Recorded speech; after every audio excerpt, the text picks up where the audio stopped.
Good afternoon, and can you believe what you are witnessing here? 2 leopards, and just before you got here, we took you live 1 minute earlier than normal because there were 4 warthogs knocking about in trying to investigate either the smell of the kill on the ground there or just grazing past. Anyway, Sindile, the young cub there that you is major picture, that's the mother there standing up. Sindile stood up, and the warthog took slight fright and sort of wandered nonchalantly off to the south. Anyway, that's what's going on at this sighting. Welcome to WildEarth. You are on a live afternoon game drive. My name is James Henry. On camera today we have Jean-Dre, who's in full summer regalia. And that is because it is 26 degrees Celsius and 78 degrees Fahrenheit, despite the fact that we find ourselves in the middle of winter. How wonderful for us. On the other vehicle we have the sultry Jamie, cameramaned by Brian, I believe, and in the control room the sultry tones, of course, of Tara Dales and Louise as well. Stefan is knocking about somewhere, and Alex and Eugene are fixing the technical difficulties from this morning. In fact, they've managed to fix them, such is the level of their genius. And we are sitting here on Arethusa, which is a small piece of the traversing area that we sit on, which is part of a much greater piece called the Greater Limpopo Transfrontier Park, which is 3.5 million hectares or 8 million acres of untrammeled, unfenced, contiguous wildlife area stretching between Zimbabwe, Mozambique and South Africa. And you are most welcome. Please understand that we love to hear from you, especially if you're perhaps a new viewer or regular viewer who doesn't talk to us very often. Hashtag Safari Live if you're on the tweet, and questions at wildearth.tv if you happen to be on email. Right, we're going to try and get a little bit closer there, and for those of you who are perhaps new and have stumbled across this website while doing some sort of boring spreadsheet or other in the office, don't go anywhere, stay with us. Pour yourself a cup of coffee, tell the boss that you're extremely busy, and watch what's about to unfold. You are on a live game drive in the wilds of the Greater Limpopo Transfrontier Park. Okay, now these 2 leopards are commonly seen by us. Now that doesn't make them any less special. One is a 9-year-old female called Shadow, and this youngster who's still eating on the floor there is a 1-year-old male, almost 1-year-old male, that's been named Sindile by the Twitterverse. Right, Jean-Dre, let us go a little bit closer and see what we can find.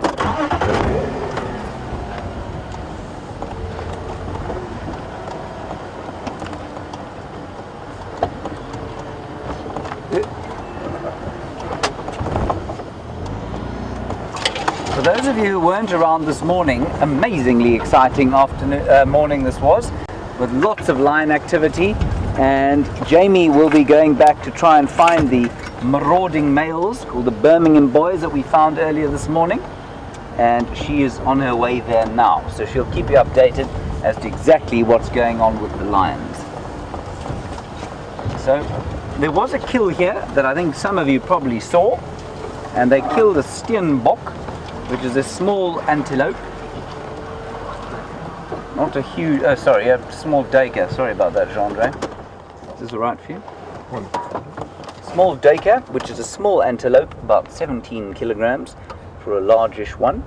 And that is the remains being devoured as we speak by young Sindile.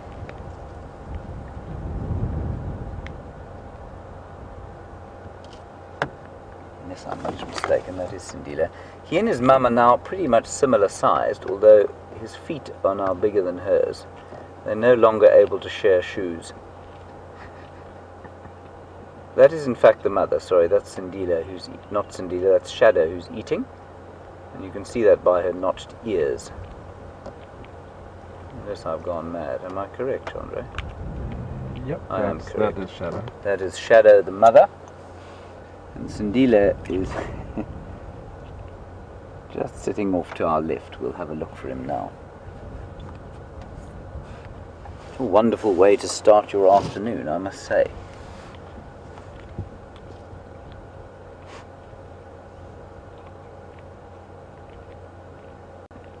And I don't know if you can hear it, but you might actually be able to hear the crunching noise.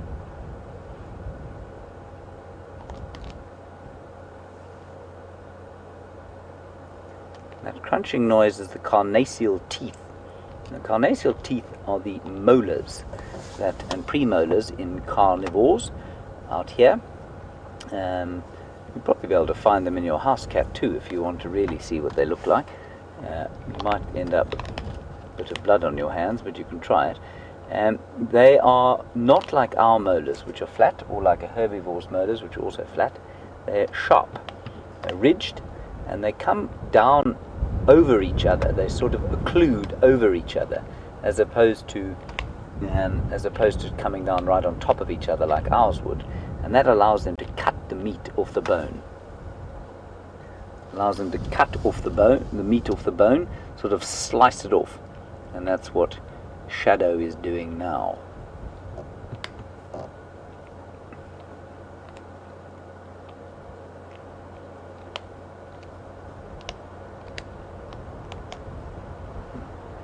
So in between this very pleasant breeze that we have blowing here, you'll be able to hear the crunching of the last of that duiker's hind leg.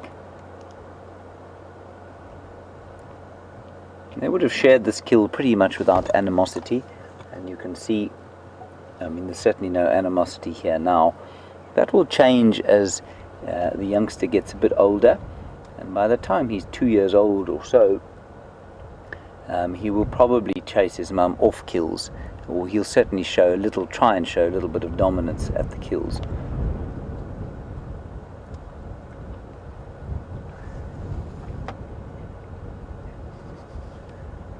Now, what Jandre is going to do is pan the camera to the left and just see if you can see another leopard in the picture.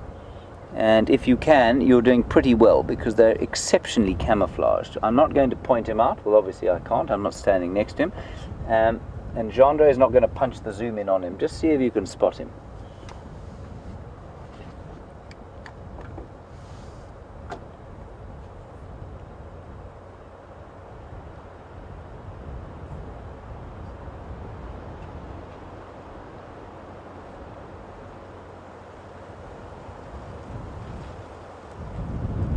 I don't know if you managed to see him there, but you did. He was actually in the middle of the frame at one stage, and Jandre will now just punch in on where he is.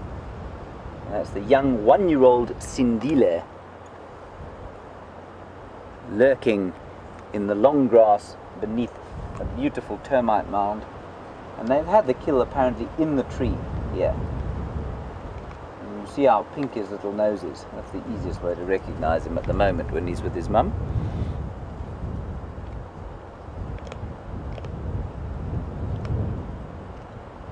Panting away, losing a little bit of heat, and also his stomach is very fat, and that will push up against his chest cavity and make it difficult to breathe.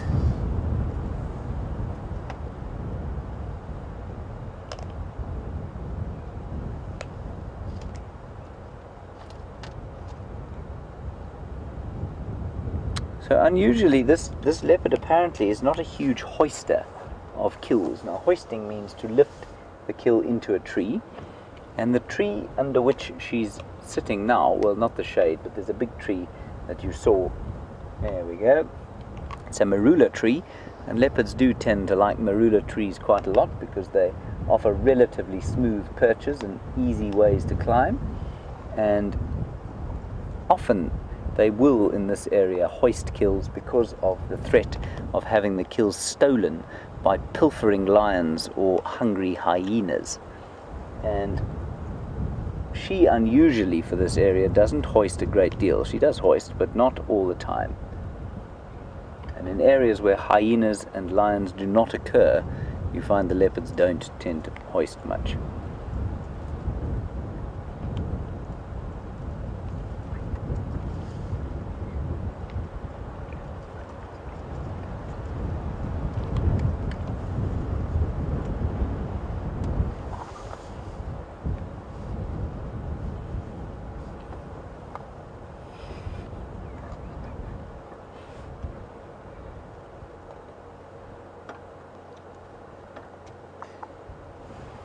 Right, wonderful comment from Kelly, who you say, you've taken my advice.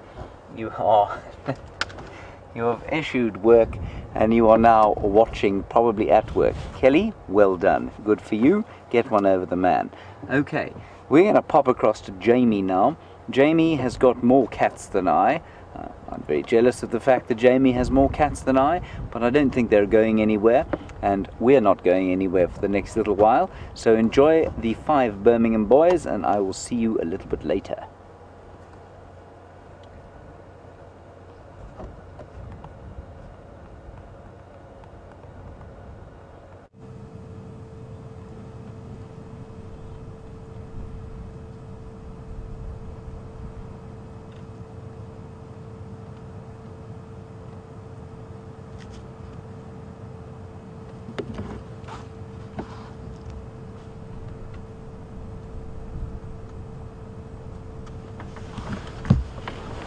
So, good afternoon everyone, and welcome to the Sunset Safari. For those of you who don't know, my name is Jamie, and this afternoon I will be on camera with Brian again. So Brian and I had a slightly less adventurous start than Brent did, but my word, what a sunrise safari we had this morning. So this morning, for those of you who are joining us for the first time and have somehow missed out on what I'm sure was a social media explosion about the events of this morning, the Birmingham boys went rushing into the Matimba males territory and then immediately came rushing back out with the Matimbas in hot pursuit.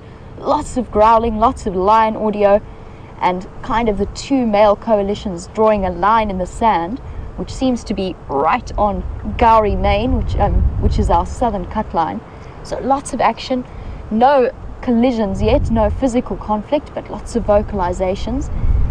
And one of the Birmingham boys does seem to be limping quite badly, but as you can see, we've come back to where Brent left them this morning, and they are still here, still very much flat cats and looking for all the world as though this is now part of their new area.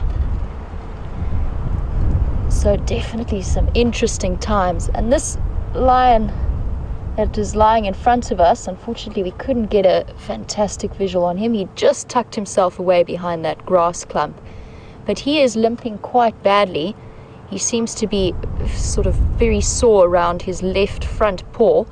I can't see any visible injuries, but it could well have been from some kind of conflict, either with the Matimbas or in running away. He might have caught his foot in some way, but he is limping, and I think, although it is difficult to tell, I think that is one of the bigger males. So as far as I understand, there is one slightly older, slightly bigger male in this coalition.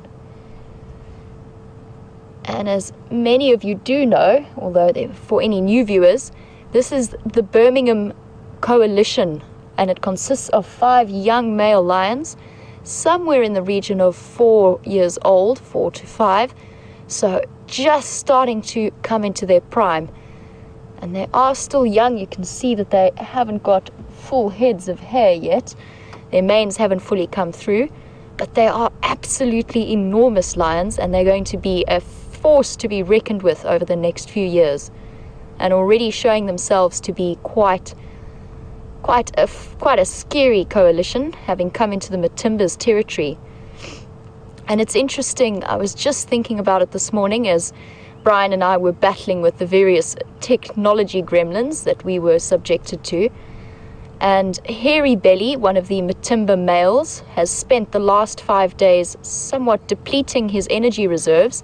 He was mating with one of the Styx females for about 5 or so days, so he wouldn't have had anything to eat and plenty of physical activity to tire him out. And his brother, the ginger Matimba male, has also got a very, very sore paw. So I wonder whether these Birmingham boys are seeking to try and take advantage of the situation. I also heard from one of the other guides that I was chatting to this morning that the Birmingham boys were actually the ones that killed a buffalo south of our boundary, and that it was the Matimbas and the Styx who chased them off that kill. Now, I don't know if this is supposition. I think it is. It was just guesswork. But we shall never know what happened, whether it was the Birmingham boys' kill or whether they went in to try and steal it. But exciting time in the world of lion dynamics. And just out of interest's sake, the Nkuhuma pride, which is the other pride that associates, or that the Matimba males associate with, has gone as far east as we could expect them to. They've gone far into Torchwood, away from any of the conflict that was potentially going to happen in this area.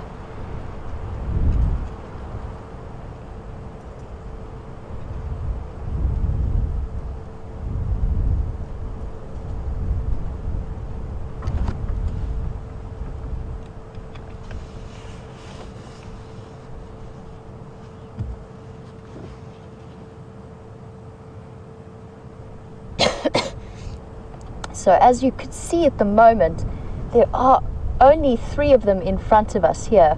But if you have a look at this thick block off to our right, there are actually 2 others just further off into the bush there. So we will be able to, at some point, I will try and reposition so that we can see the other 2. It is going to take a lot of maneuvering. It is a very thick block. So they are tucked away off to the right there, just a little bit separate from this other group of 3 that's over here. So for now, we'll stay with the ones that we've got the best visual of, because I think that if we do move to the other 2, we're not going to be able to see them as clearly. But I did see them while I was driving in to this position, so they are around. And in my opinion, they are going to stay very much flat for the next few hours, probably until it starts getting a little bit cooler. It is very hot today in the sun. There's a bit of a nip in the breeze that slightly takes away from the heat, but they are, as you can see, quite content and quite relaxed.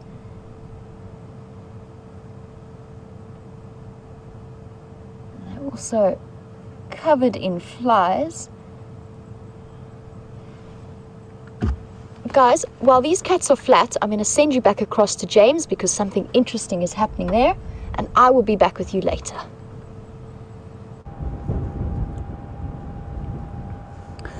And welcome back as Mummy tries to clean her dirty son after a meal. The cats do this quite a lot, but of course leopards, being solitary, don't often get the opportunity. And they'll clean all of the dirt off each other's faces from the blood, and I think that's got quite a lot to do with the fact that they don't want it to be smelt by other animals, by prey species and other leopards. This is wonderful to see.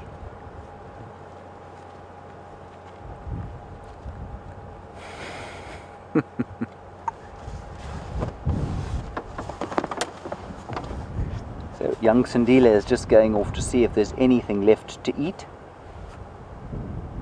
I think he's going to be a little bit disappointed, to be honest. I think Shadow's put paid to her kill.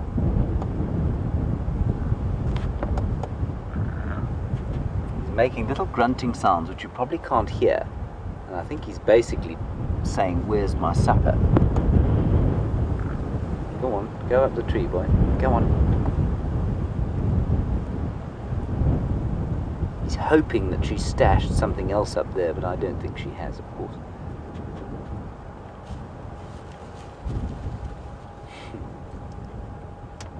I don't know if you heard that, but or saw it. Maybe you saw the jaw movement, but Shadow made a chuffing noise. Now apparently, if you are there's a chap called John Varty, who's quite a famous sort of maverick conservationist, and he reckons that you can communicate with all the big cats by that chuffing noise. Exactly, you can see Sindile just looked up there as I did it, and apparently it calms them quite nicely. And you saw Sindile about to sort of stalk his mum, and she made those 3 little chuffing noises, and he immediately sort of just relaxed and walked up and rubbed his head against hers. I've actually never seen that. It's astonishing how much you do see that you've never seen before. Fastidiously clean, and I'm pretty sure that's got a lot to do with, well, I think it's probably got to do with disease control, and also trying to reduce any kind of smell of carrion or dirt that there might be on their fur that would give them away to potential prey.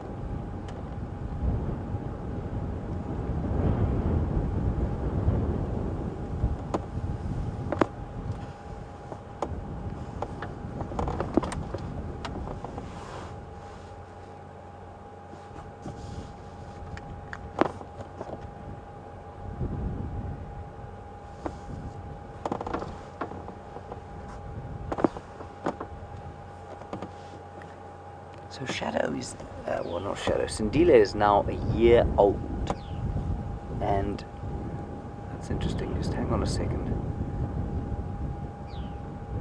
Something's alarm calling. There's a bird alarm calling. They're now both up and looking.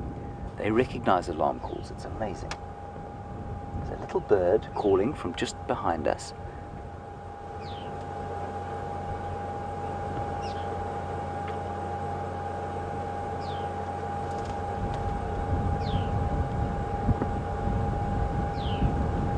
So I'm not sure if you can hear that. There's a choo, choo, just to where the mother's looking, where Shadow's looking now. And they're very aware. You know, every so often they've been looking in exactly the direction that they're looking now. Maybe they've picked something up. The wind's not blowing from there though.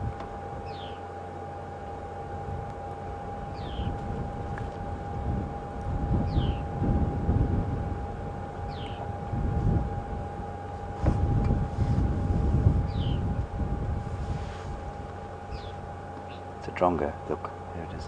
It's a drongo calling, and the drongo's on the ground just next to us. See him there?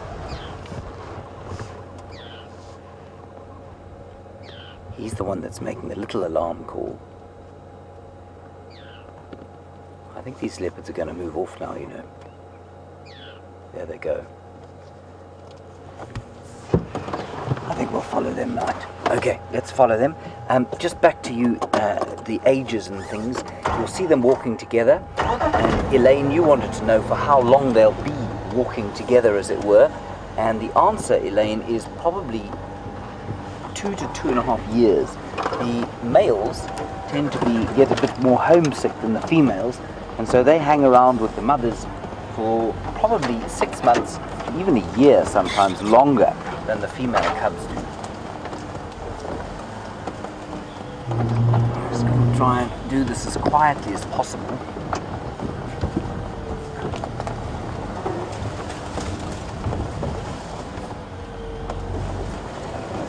Passo para lá, André. Very large stump in front of me that we're going to try and avoid. Oh, yeah. Hib. That's no good. We've disturbed her toilet.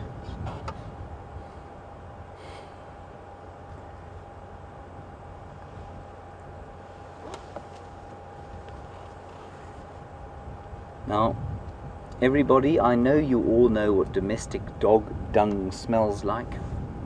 Let me assure you, it has nothing on wild cat dung. The smell of lion and leopard dung is not pleasant. Thankfully, the wind seems to be blowing it away from us, though.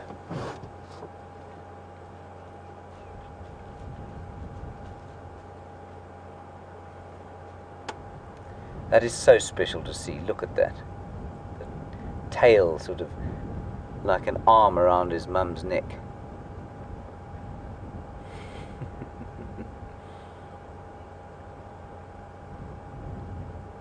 Look how beautifully, perfectly colored they are for this vegetation.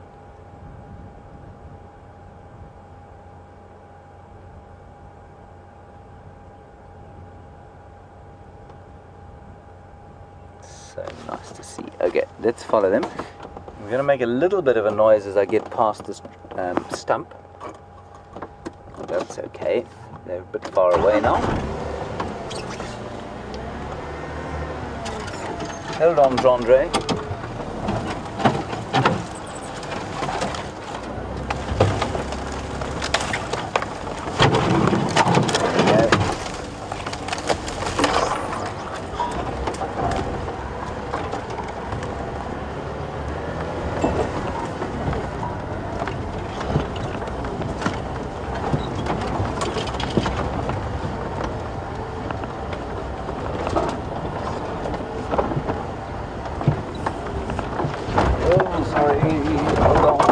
Around the front of them there.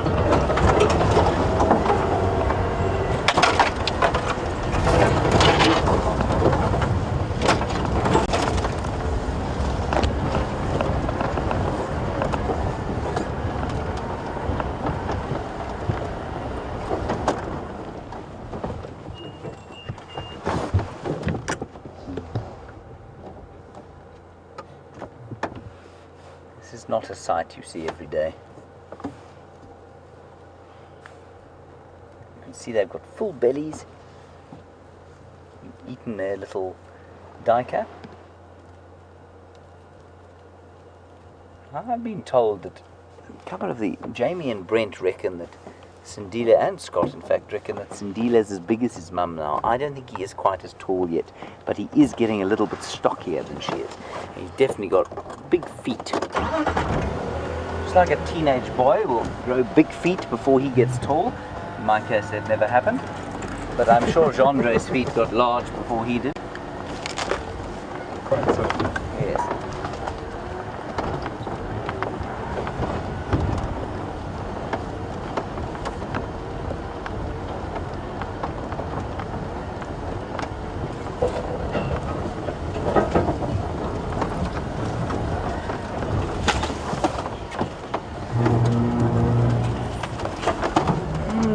Right, so as we watch them walking together there were a couple of questions about, you know, how long they'll stay together and under what conditions and why and that sort of thing. And Dennis, you want to know if he made a significant kill like a duiker or an impala, would she toss him out earlier than she would normally? Dennis, I don't think so. I think it's, you know, it's quite largely the cubs who want to stay with their mums. And when the hormones start to kick in, when they hit puberty, then they start to move away from them. So I think I think there's an element of mum tossing youngster out, but there's definitely quite a lot of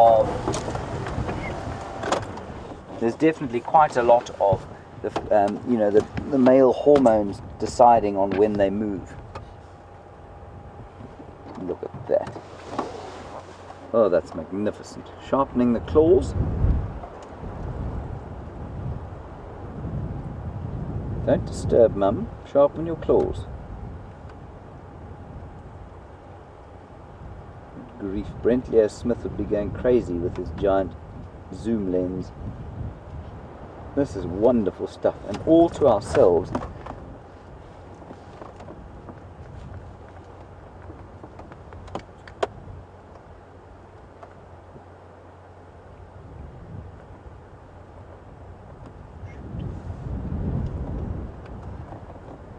Now what we are going to need to do, of course, you know that we are trying to help a very important organization called Panthera gather data on leopards, and we do need to collect their dung periodically. So as and when we go back to where they were, we will try and pick up some of that dung and put it in a vial. I'm probably going to try and make Gendre do that, claiming a gammy knee, but I don't think he will. That's basically, it's an important part of, you know, there's so much information on the Sabi Sands, leopards, that they now want to try and get DNA records too, because the amount of information we're able to gather here, because the frequency with which we see them, means that we can tell a huge amount about leopards just from this one reserve.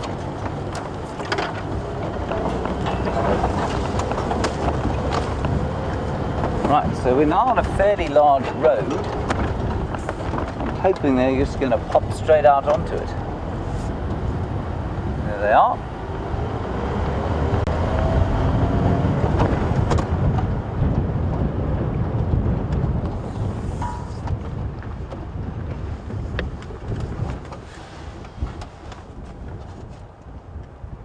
Just pop across the road straight in front of us.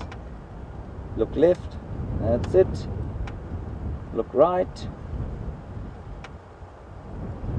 Or just lie down. Isn't that beautiful? And the way the colour, that golden colour, is juxtaposed with the grey of the vegetation, I think is just stunning.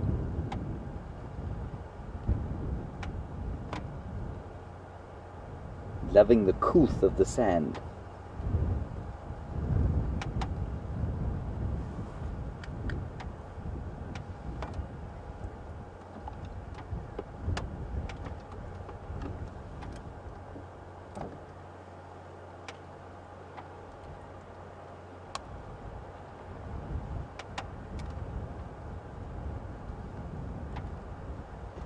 As we've watched these two leopards cleaning each other and Shadow still cleaning herself fastidiously, Sindile's got bored with that. Lovely question from Lynn about the relative cleanliness of lions, or the relative table manners of lions versus leopards. Now, I'm just going to move a little bit forward. And Lynn, it's a good question because you say you've seen lions with very dirty faces after they've been killing, and leopards not so much. And you're absolutely right. Leopards tend to be a lot cleaner about their eating habits.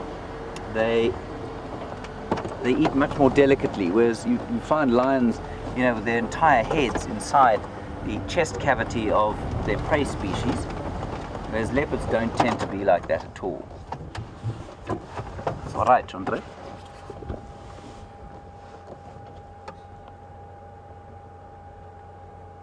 Lions will also clean, though. That's very important to note, that lions do a lot of cleaning after they've been at a big kill. But they do end up with gore and muck all over their faces and down their fronts and all over their feet where they've stood in perhaps a buffalo chest cavity. Leopards tend to, well, they eat much smaller things obviously, and they're just a bit more delicate about the way they go about things.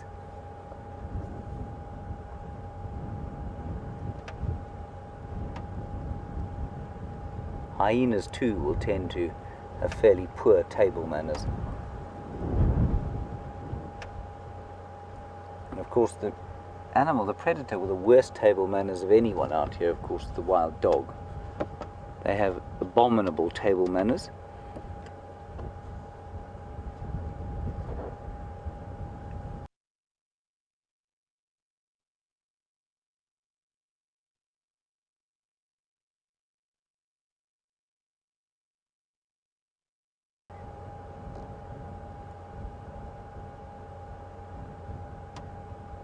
Just like a house cat. I mean, how many of you with house cats have seen them doing exactly what Shadow's doing there?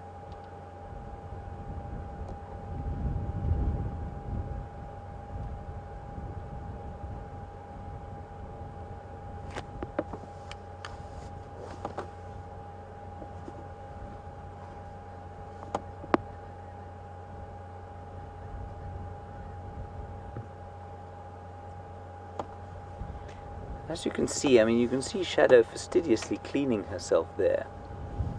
And you saw at the beginning of the sighting how they were cleaning each other. And as I said, lions do that. And leopards, when they can, will do it, of course. But they're so much more solitary than lions, so the opportunity doesn't always arise. They're still looking back towards where they've come from, in the direction that made them sit up before. I don't know what they're looking at. Be a hyena or something that is coming to investigate the smell of the carcass on the ground. I'm not sure.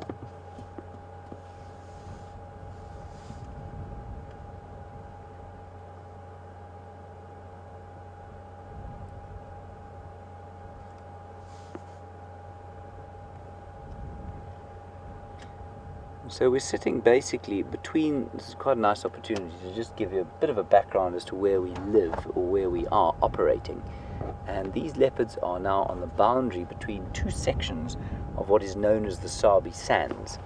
And the Sabi Sands is a collection of private reserves that's owned by a number of private owners, and they have sometimes commercial lodges, sometimes just lodges that they go to come and view the magnificent wildlife on.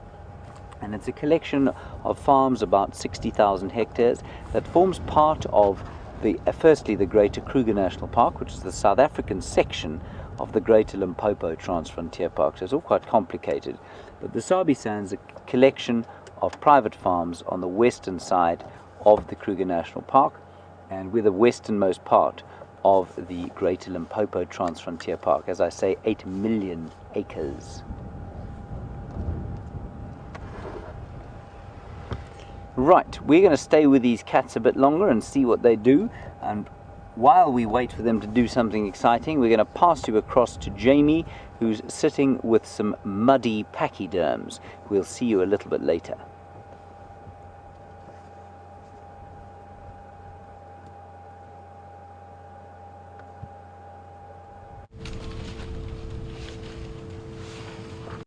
So guys, welcome back, and as you can see, we are indeed sitting with some very muddy pachyderms, and we have lots of the viewers to thank for this update. There were elephants.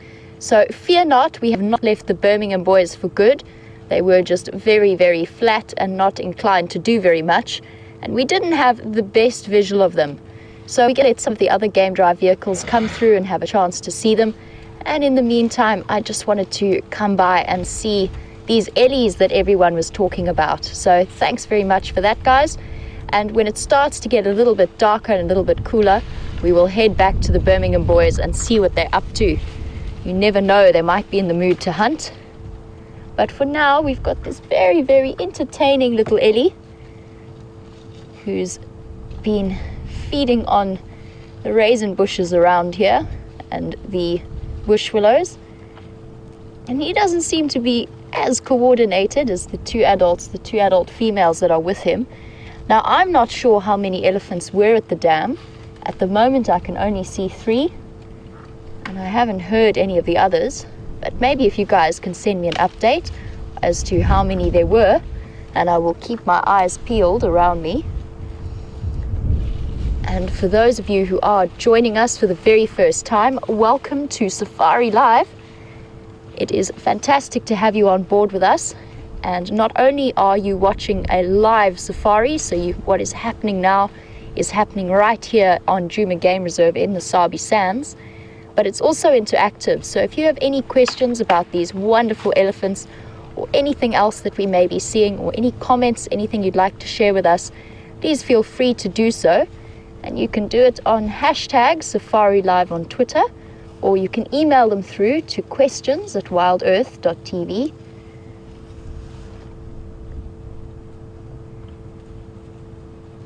And this little one is sort of at my favorite age of ellies, when they hit 4 or 5 and they start getting those permanent tusks through, and they also start developing a little bit of an attitude and a little bit of a character. And when we first drove in, he definitely gave us a look as if to say, I might come and try and scare you away. But you'll always find that if they do come running at you with their ears open, they inevitably suddenly get a fright and realize they're scared and go racing back to mom. And this little one's decided that these apple leaf will make a good snack for this afternoon.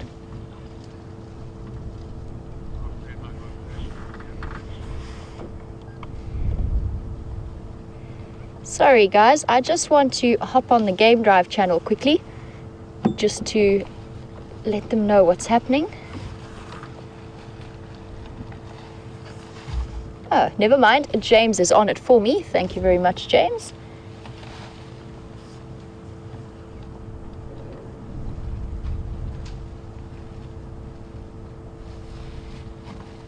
And there you can see.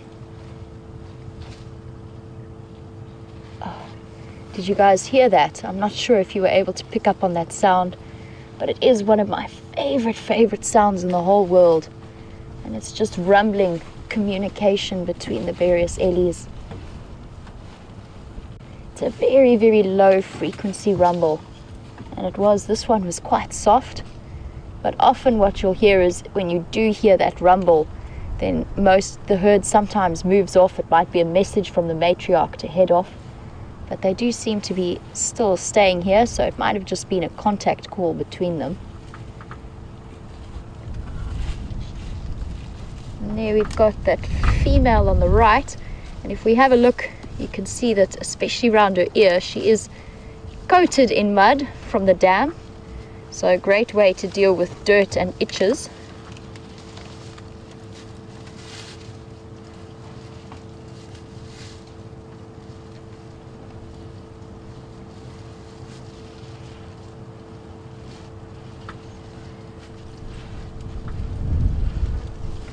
Now, I'm not sure about this, but last night, once we were finished the sunset safari, we headed home and encountered a very, very large breeding herd that was all around our camp, and it was absolutely magical to just sit and listen. They were right up against the camp and feeding quite calmly. Oh, having a little scratch there. itchy behind the ears now that we've been rolling in mud. And that obviously hit the spot perfectly.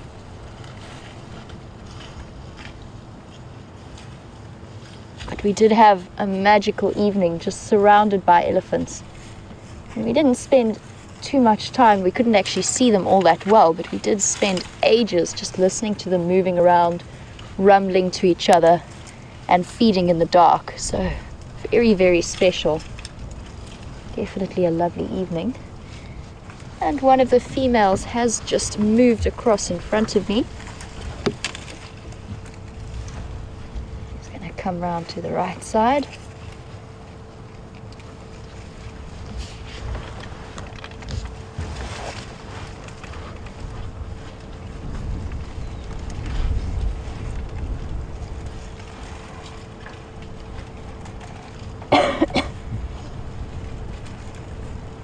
That little ellie was having a good scratch, and all of these females are quite liberally coated in mud, and that is because it does help to relieve the itches and scratches that they might have. Now typically you will not find all that many ticks or external parasites on elephants. That's because their skin is so thick that it's not worth, the tick actually can't break through the skin to get the nutrients it needs. So you really won't often find ticks. I wouldn't be surprised if occasionally in the soft parts, maybe behind the ears or close around the trunk or the mouth, you might find them, but I've never ever seen a tick on an elephant. Typically they don't get them. Rhinos and buffalo will coat themselves in mud and then have a rub, and you'll be able to find ticks where they've rubbed that off. But I'm sure that, especially on a hot day like this mud is a very soothing tonic for their skin.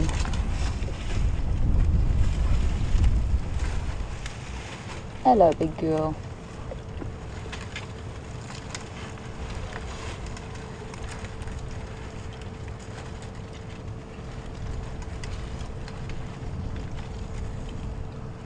I just want to have a look at how she demonstrates the way she uses her trunk.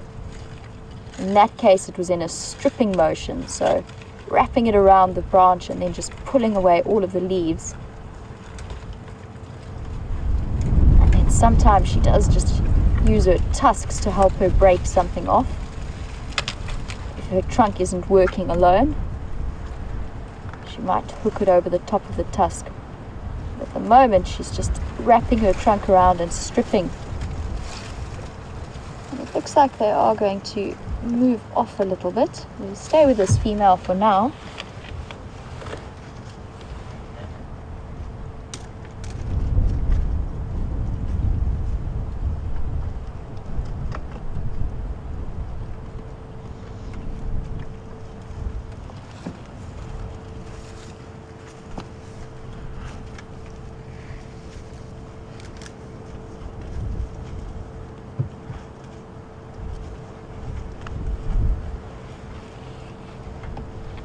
She's actually very broad looking. I'm just starting to wonder if she might not be pregnant. I'm just going to loop around and have a look at her. She does look to be quite wide and her stomach is hanging down quite low. It's quite hard to tell with elephants because they are such big animals and they've got really long gestation periods. But let's have a look and see. Maybe we can start expecting to see another baby on the way.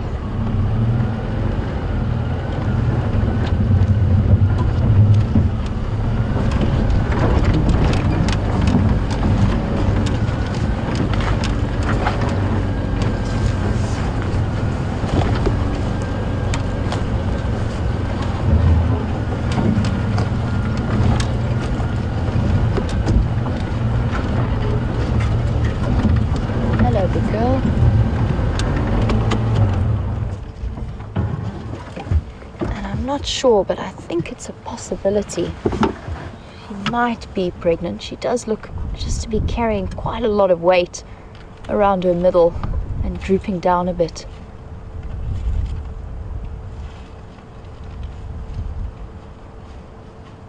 Very difficult to tell, but I think it is a possibility.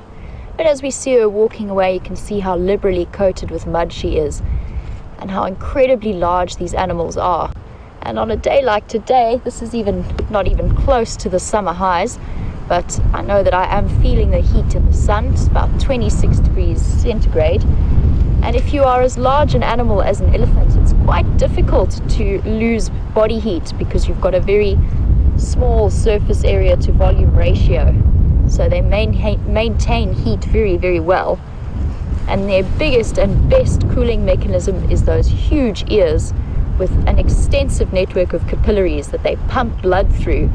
And as the wind passes over them, and they're very, very thin ears, as the wind passes over them and as they flap their ears, if they just lose some heat through that evaporative process, and it helps to cool them down. It is their best and most dominant method of cooling down. Just reposition so we can see her face a little bit.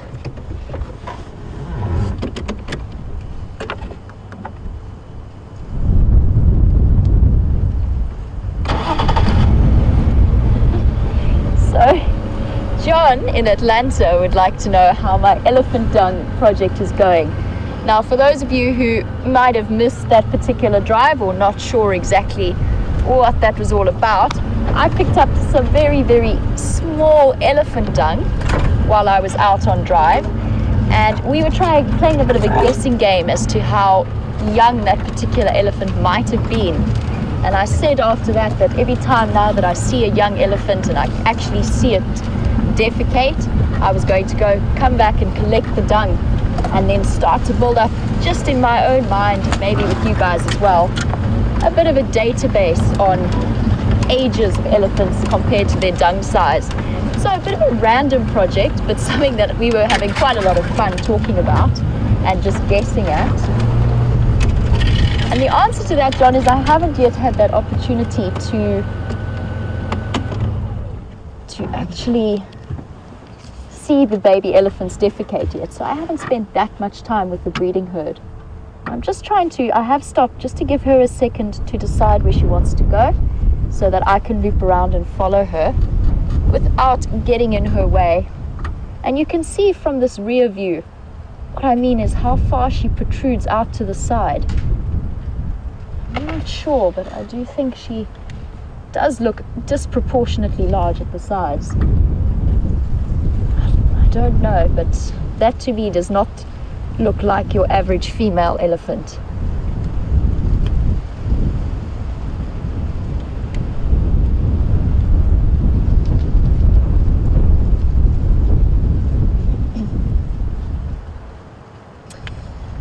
So guys, I need to work my way around to the other side. I think that she's going to move out into a nice open area. But while I do that, I'm sure you're keen to see what's happening with Shadow and Sindile. So I'm going to send you back across to James and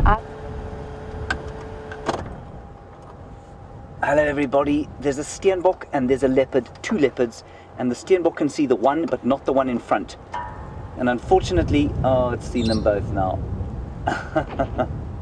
Unfortunately, it was Sindile in front and not Shadow.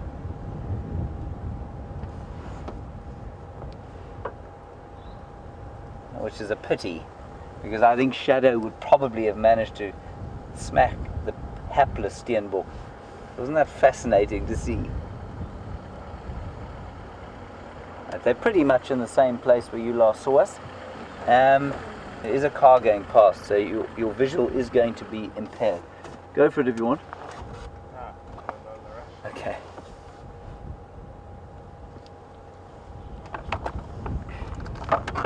Go, Tom.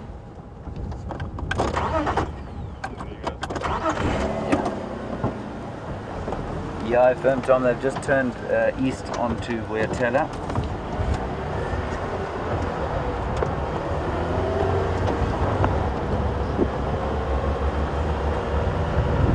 Marvelous. You may wonder what this glove is, and I was just in the middle of being about to collect some of Sindile's stool sample when they started stalking that steenbok. So that will have to wait.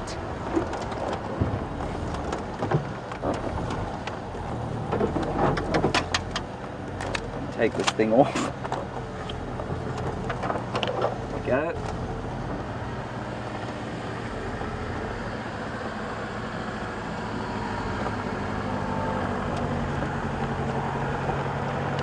So, will you excuse me 1 second? I'm just going to speak to a chap trying to get into the sighting from quite a way away.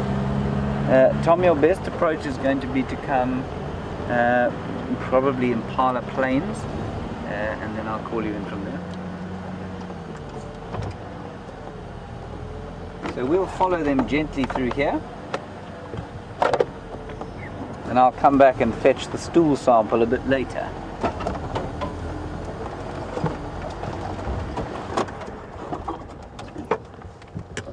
I just love the colour of them through this grey vegetation.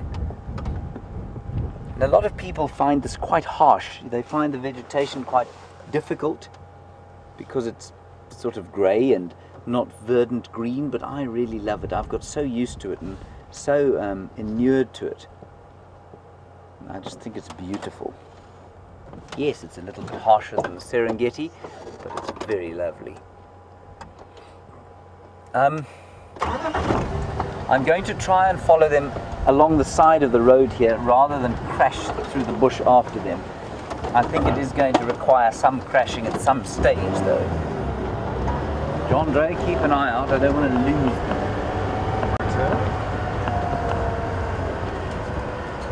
See them there? Yep. 10 o'clock? 10 o'clock. Oh, here's a little sort of temporary road type thing. Going here, there they are. Going through what is known as Strychnos madagascarensis. And if you were on drive yesterday with me, I explained to you that it's an encroacher species. It makes a beastly noise when you're driving through it.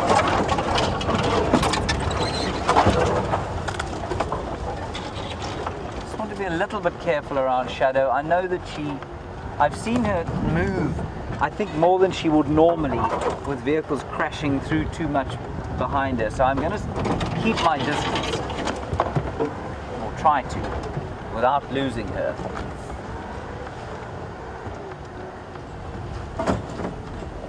But it's going to be hard.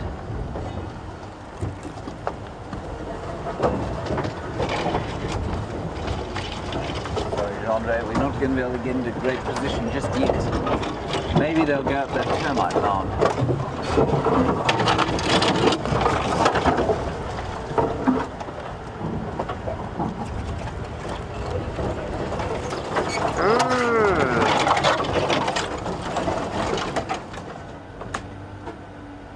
They are moving gently through there.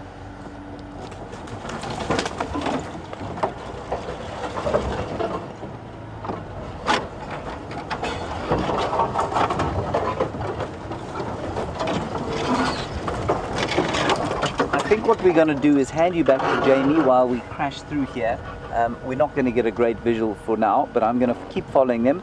We'll hand you back to the elephants, and I'll see you just now.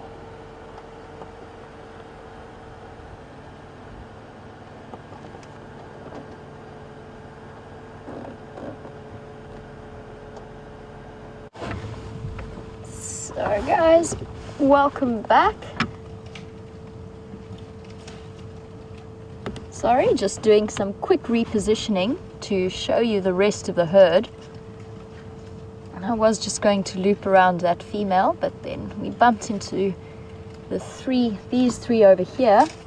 The third might not be visible to you at the moment. It's just behind in that thick drainage line. So far, I think we've got 6 in total, maybe 7. I think I can hear another one further into the block.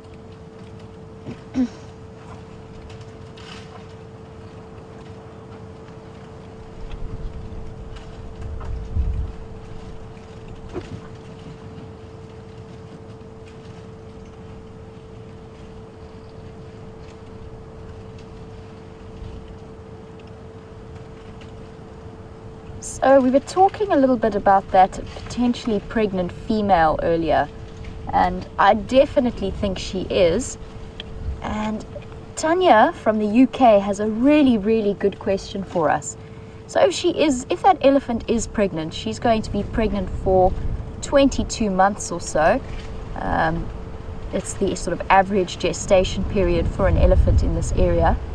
And Tanya would like to know why they have such long gestation periods when something like an enormous hippo has a gestation period of only around 8 months. And that really is quite an interesting and really, really valid question. And it's one that I've actually not thought about, because I've always thought in terms of the big land mammals, so something like rhino, they also have quite a long gestation period. It's around 15 to 16 months. And I just need to put my brain to work on that question, because it's a really, really good one. And part of me is tempted to say that it's to do with the developmental features that happen in the elephant's brain, because I would say that there's a lot of nerve activity that has to develop in baby elephants that doesn't necessarily develop in hippo. I also think it might be to do with the environment in which the babies are raised. So the hippos raise them in a dam, so there's not that much movement.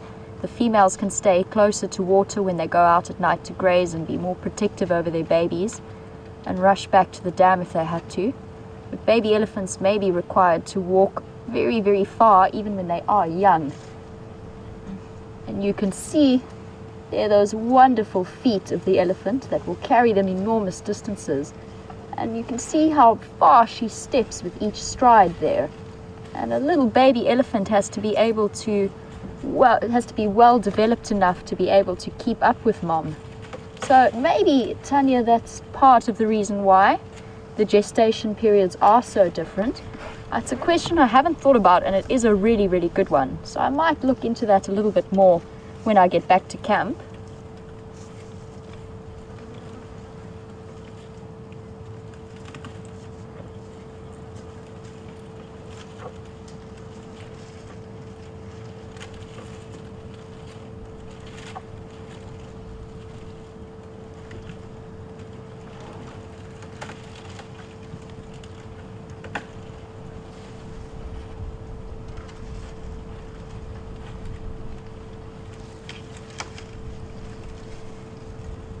So, following on from our talk of the elephant's pregnancy and that female that we were just with, and we did see her quite nicely from behind, and as you could see, she carried it very, very high up towards the spine and up towards the hips rather than low in her stomach. And Judith would like to know if that baby actually drops down a little bit when that elephant starts to give birth, or is just before she gives birth, or if that only happens right at the moment of going into labor. And I'm fairly certain that a week or two before that baby is due to be born, it will drop down a little bit lower. Fear not, guys, I am going to reposition so we can stay with the ellies, but let's just finish talking about this question first. So I think it will drop down towards the end, and the little baby elephant does have quite a height to fall from, which is why mom's labia are actually positioned quite carefully and facing downwards, so that the baby doesn't fall from all the way up beneath the tail, as it does in a lot of other animals. So the vagina is structured to actually minimize that impact. But unlike a giraffe, where the baby just has to fall for 2 meters, the female elephants can actually give birth, and it is a little bit lower to the ground. So let's just stay with these guys for now. See what they're up to.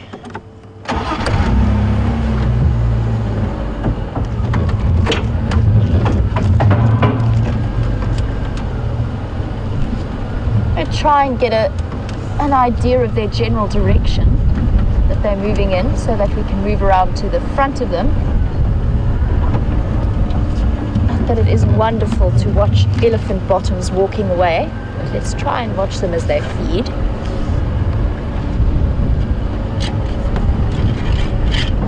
So exciting stuff, because that female to me did look very, very pregnant. So maybe we're going to have a baby over the next few months.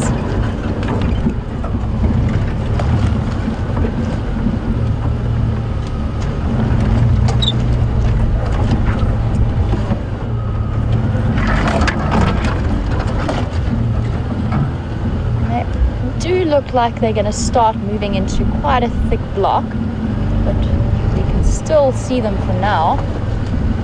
Sorry, Brian. I'm going to manage here.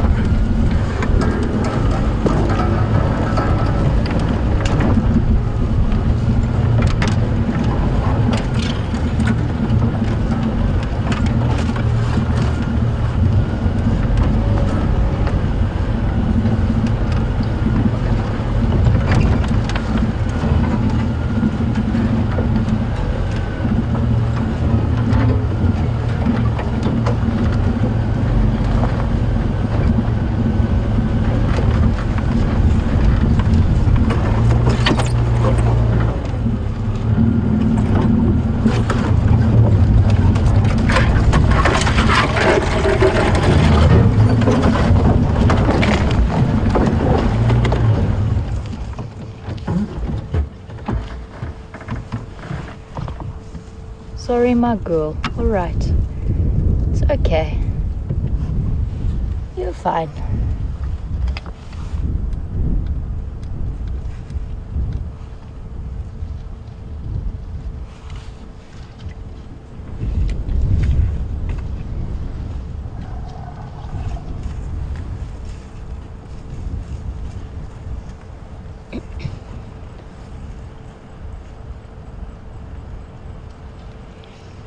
So just while we're talking about about pregnancy and the subject of pregnancy, Sharon would like to know if teats are a good indicator of pregnancy. And they definitely are. They definitely swell up and often have suckle marks around them once the baby is born, but just before that female gives birth, they will swell and very unusual in most mammals except for humans and primates, as well as rock hyraxes, but it's something that most of the other animals don't have. But there you can see, just as she shifts her leg slightly, where the nipples are positioned. So guys, I think we are going to lose these ellies into this thick block. I will try and stay with them for as long as possible, but I'm sure that you are wondering what is happening with James and Shadow and Sindile. So I'm going to send you back across there for now, and I will try and stay with these elephants for the moment. And we'll see you a little bit later.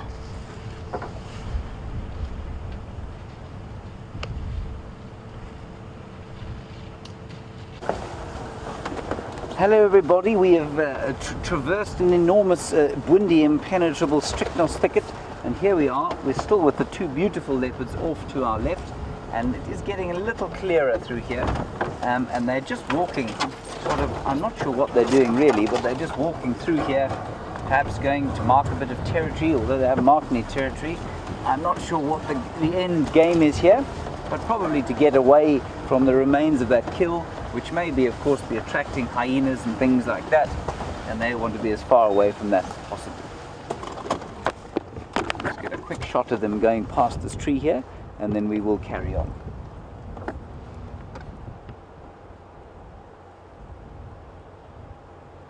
a lovely breeze blowing, and it does have a bit of smell of smoke in it. I think there's some fires around in the bush, but not where we are.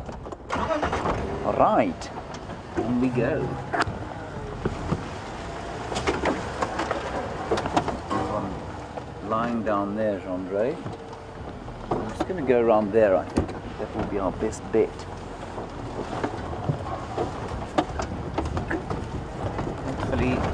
Thankfully this car has got power steering, and they're just slowly moving south there.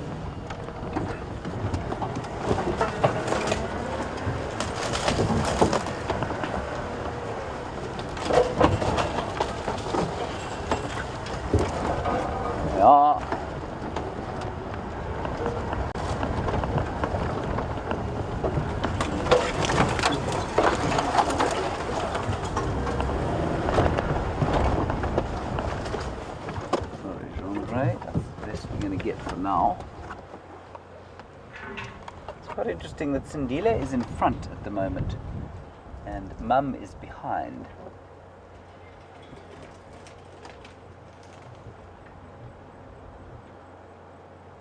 But he is watching her very carefully, and he keeps going behind a little bush and then stalking her. There he is, he's hiding from her now. You'll just see those spots probably explode out of the bush. Off he goes. Marvelous.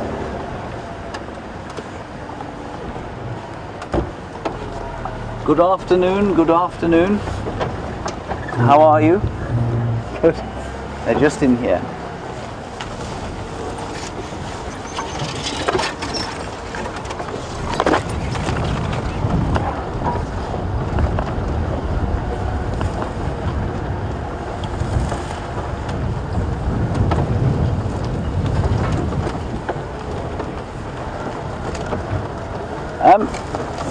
Very interesting question coming through just on the subject of stools, which of course is not a normally pleasant subject, but in this it's quite interesting, about why they don't bury their stools, or if they do.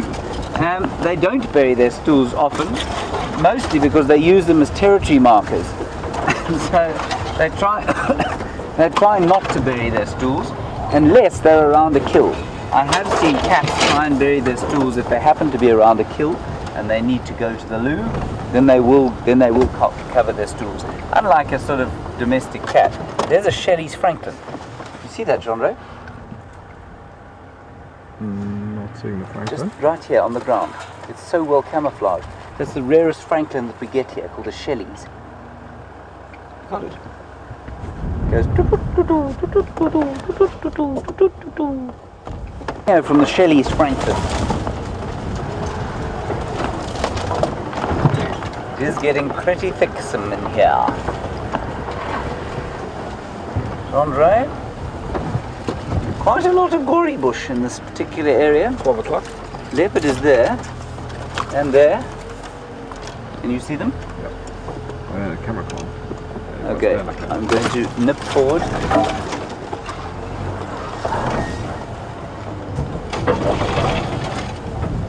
They are just through there. I'm just going to direct the other vehicle round. They are moving through there.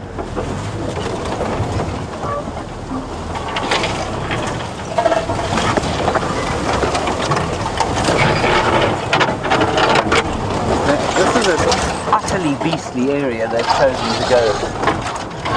Oh, there's a nasty drainage line there. We're not going to be able to get across that. Okay, we're going to have to try and go round. You got them.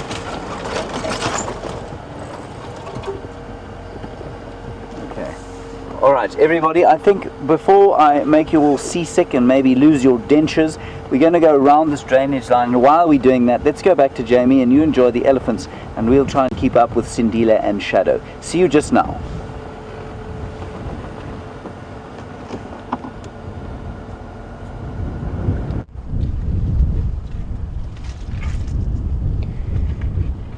So guys, welcome back, and whilst James tries to keep up with Shadow and Sindile, in this case we didn't need to keep up with the elephants. This particular female chose to come to us, and she is just enjoying a snack of the bark of this tree. And it was actually amazing to watch her do it. She stuck the whole thing in her mouth, and then in one end went in one end and came out the other side without any bark. If you guys will just excuse me for one moment, I think somebody's calling me on the Game Drive radio.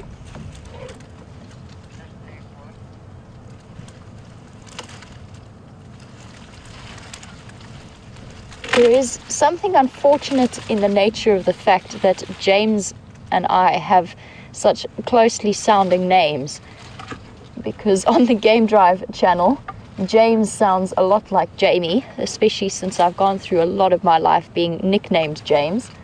So there is quite a cause for confusion there.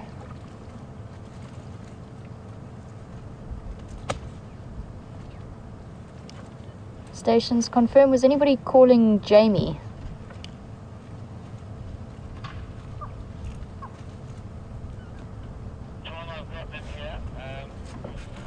Okay. Well, possibly calling James and not myself. I imagine it is as confusing for the other guides as it is for James and me.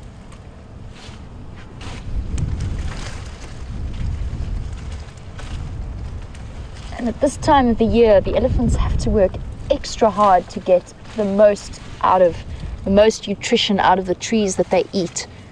So as you can see, she's really being quite picky and tucking in to what looks like just the bark of this particular tree. And I think that's because she's looking for the cambium layer. Obviously the leaves aren't carrying much in the way of nutrition at the moment. And on to the next one.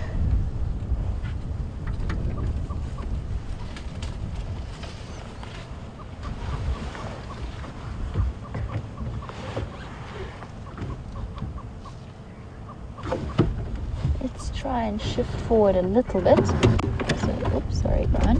So that we can see what she's eating, I think.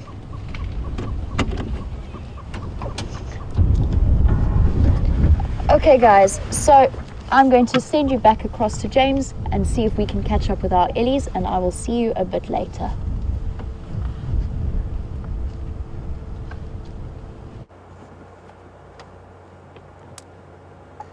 Hi guys, welcome back. We are in still some very thick stuff, but they're quite close to the boundary, so I just thought we'd bring you back quickly just in case they cross. And they do look to be moving. Well, I thought they were moving towards a clearing. There is a bit of a clearing through there. Let's go around to the clearing there, Jean. I just think we're going to lose them, everybody, and so because they're going to go across the boundary. So let's try and stay with them until that happens. That's such a wonderful afternoon with them. Sorry, Jean-Andre. Watch your head. There they are.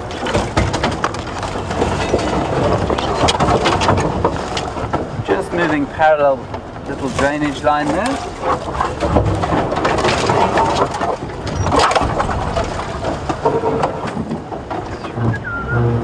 Straight in front of us there, Jean-Bray.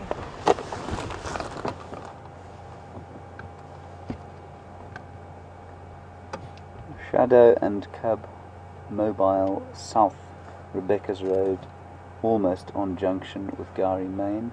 2 stations here. Sorry everybody, I do have to keep everyone, I do have to just keep everybody updated. Yeah, you can try. I think they're going to go south.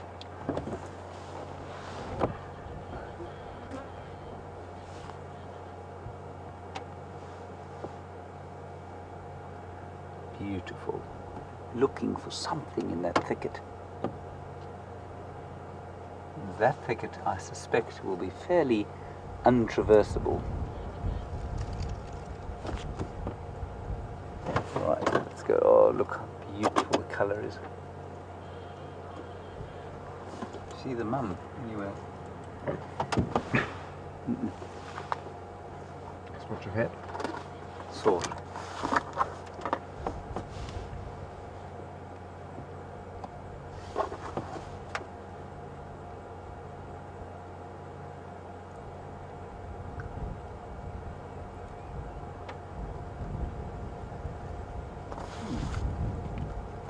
I'm just going to sneak a bit forward, John Ray. We might get a better view.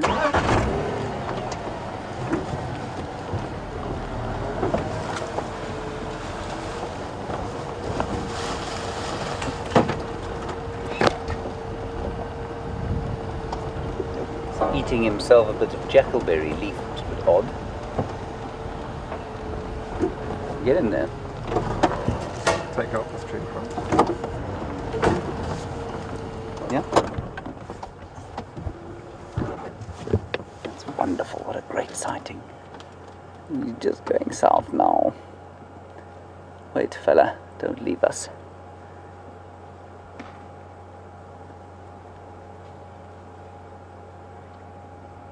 Look how beautifully camouflaged he is.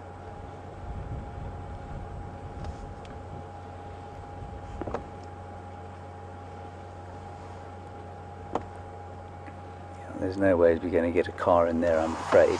What we're going to do is nip straight around to the other side there, I think. Let's just wait for him to move. Pretty sure his mum's gone already.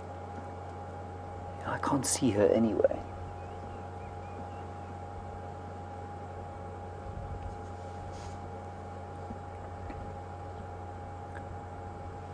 Now, of course, the chances are that she doesn't normally hang around him for too long. She picks him up for a kill, then they normally actually come to this very area, and then she leaves him again.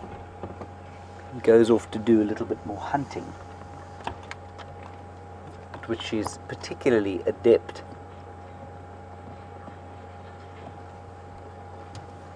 So I wonder if he isn't just wondering where she is.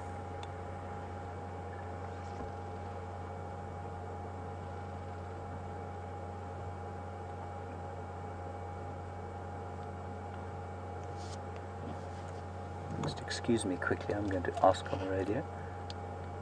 Tom, do you have any visual there?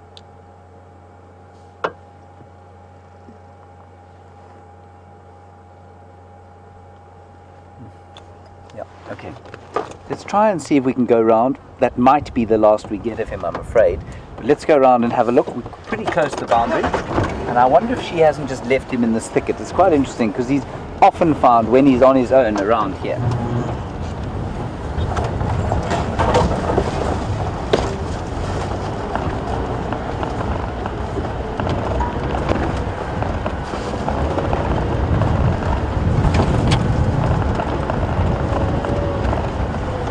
Anything there?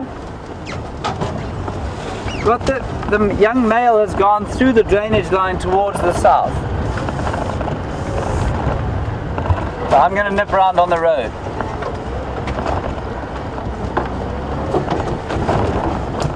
Right. Change gears, hold on. Jean-Ray, you still there? Very silent is Jean-Ray today.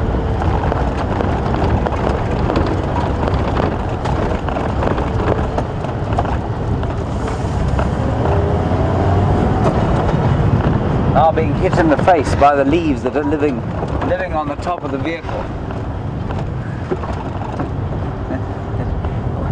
Half a tree got into Jean-Ray's nose there.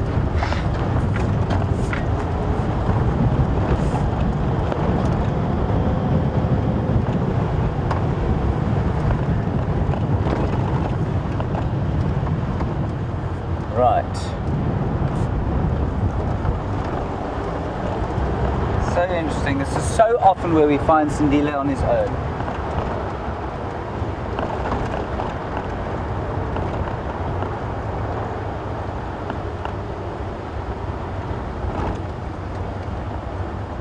Anything, Jean-Ray? Negative. Oh, they'll be in here somewhere if they are here.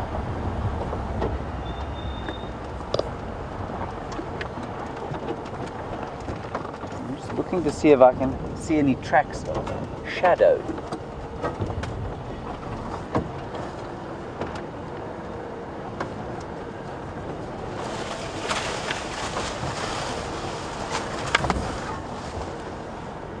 So they're in this thicket. They came into it from the other side there.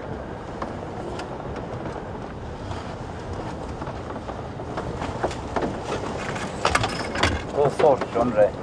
It wasn't Jean-Ray's head, it was the area. Don't worry. You're right, Jean-Ray. Yes. I have to tell you, everybody, that while we're driving through here, Jean-Ray has managed to tear his pants to the extent that every time I turn around, faced with a sight I'd rather not see.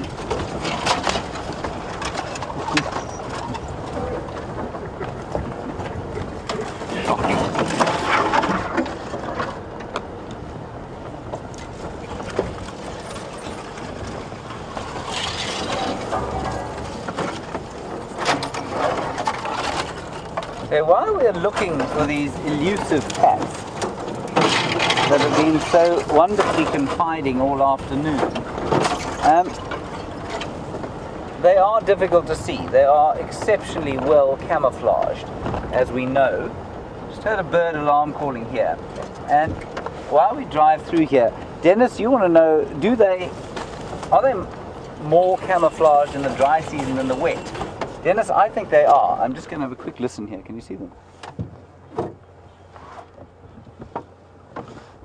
We're just going to sit here and have a quick listen. Dennis, I think they are absolutely more camouflaged for the dry, because in the wet they can hide behind the bushes. They can hide in the long grass. They can get behind the green stuff. the thick green stuff, and in the dark, when it's clear like this, it's much more difficult, and that's why I think they are better camouflage during the dry. Jean-Andre's just spotted a snake skin, but it's not quite as exciting as a leopard. But well spotted, Jean-Andre. It's just over there. And I'm just going to have a quick listen here.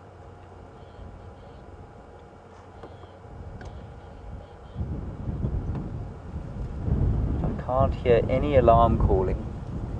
I'm afraid, people, I think that might be it this afternoon. But we'll keep trying.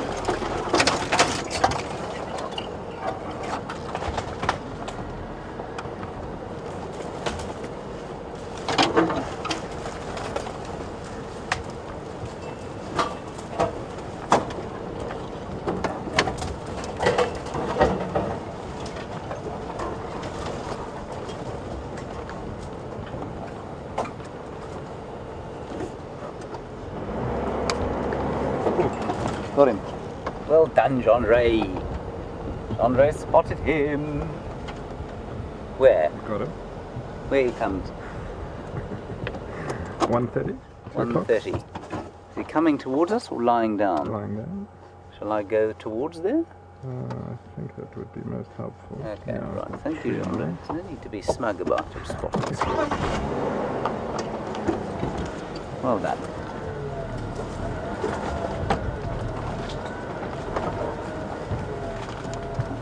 Tom, we have relocated where we are now. There we go. We'll stop here for now. Let's just see who that is.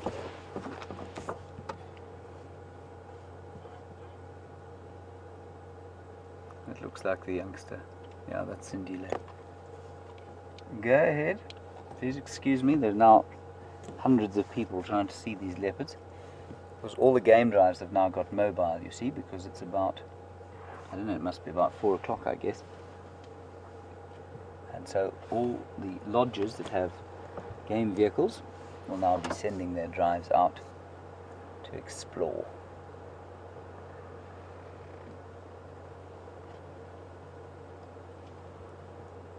So she's definitely left him, I think. What do you think, Jean-Andre? Yeah. Does look like that. She'll go off and hunt again. Difficult keeping a teenager in a fine fettle.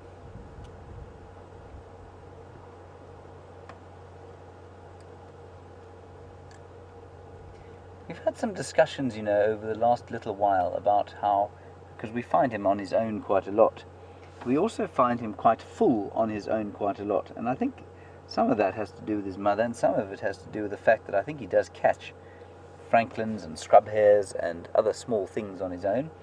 I mean, he's perfectly strong enough to be taking duiker or steenbok at this stage of his life, but maybe lacks the skills at this stage.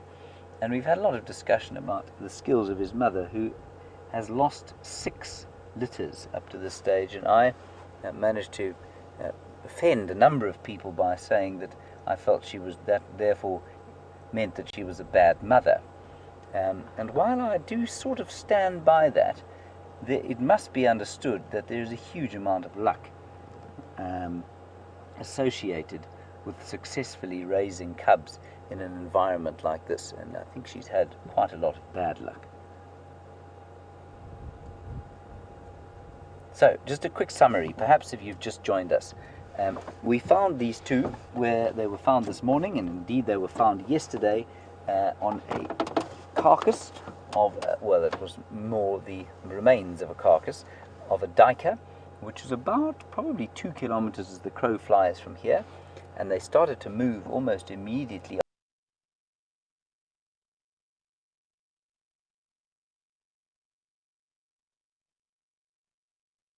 after we got there, and came down here to where we are now. We followed them through some pretty thick bush, and we now are watching him alone, the young cub alone. It looks like the mother has left him, and she's so often, when we find him on his own, he's so often in this area.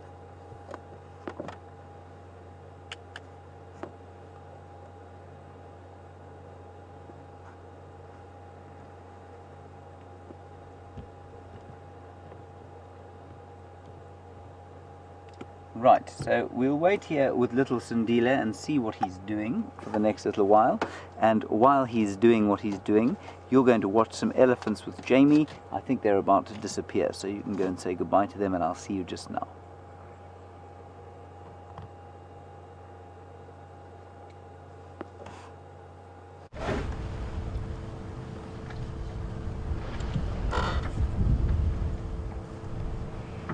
So guys, welcome back, and great news that Sindile did not disappear across our boundary for good. For now, he is still with James and looks like he is lying down. So as you can see, we are still with these ellie herds, but I will say that they are moving north into a block that I have since learned not to go sort of driving around through. This is the exact block where I lost Karula the very first time I ever saw her. It is very, very thick, and I'm not going to stress them out by trying to crash after them. It's not necessary. So we'll enjoy our view with them here for now until they start to move off. We've actually got quite a nice panoramic view of ellies on every side.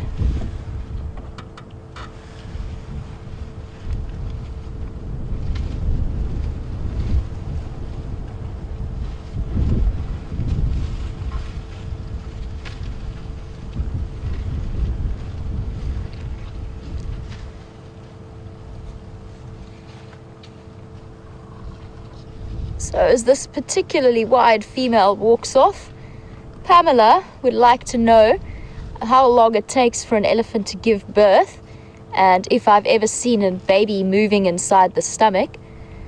And Pamela, the labor, it very much depends on the individual in exactly the same way that it does with human beings. So this elephant could give birth in a couple of hours. She could take up to a day or more if there is any kind of problem with the labor. So it just depends very much, especially if it's a first-time mother. She might take a little bit longer with the process, as her body's not used to getting rid of 100 to 120 kilograms worth of baby. But again, it's an individual question. In terms of seeing a baby elephant moving inside the mother, I haven't had that fortune, but I wouldn't be surprised if their movements towards the end are visible. As we've noticed, they are quite sort of seated quite high up in the pelvis, up against near the spine. So maybe it wouldn't be as visible as it can be in some humans, but I'm sure it is possible. It would be truly magical to see that. And the wind is definitely picking up. I'm sure you can hear that very clearly wherever you are in the world through our microphones.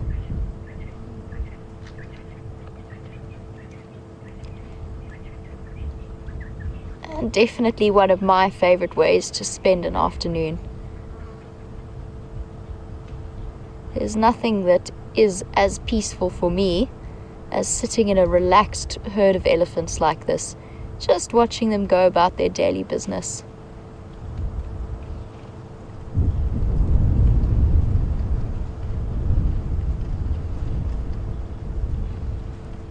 And if John is still watching, John, I have been watching this little one carefully to see if it defecates. I haven't seen it do it yet, but maybe we'll still get lucky and I'll be able to hop out and have a look at the size of its dung once these ellies have moved off.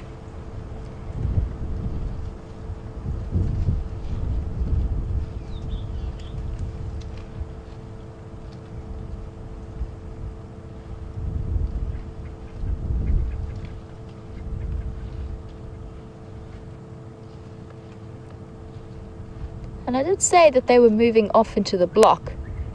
However, they actually all appear to have stopped for a while and are just quite peacefully feeding. Mommy to be over there is quietly chomping some raisin bushes on the right of the screen, and she's slowly moving off. She is one of the bigger females, so she'll definitely be one of the high-ranking, possibly the matriarch, although I don't think so. Maybe one of the matriarch's sisters or daughters, but definitely one of the higher ranking females in this herd.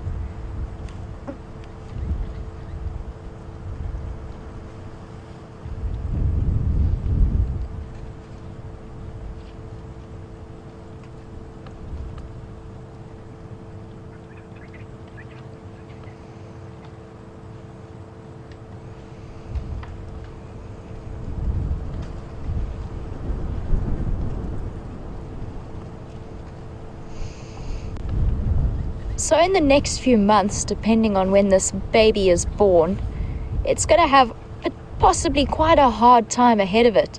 And it has been a very, very dry season.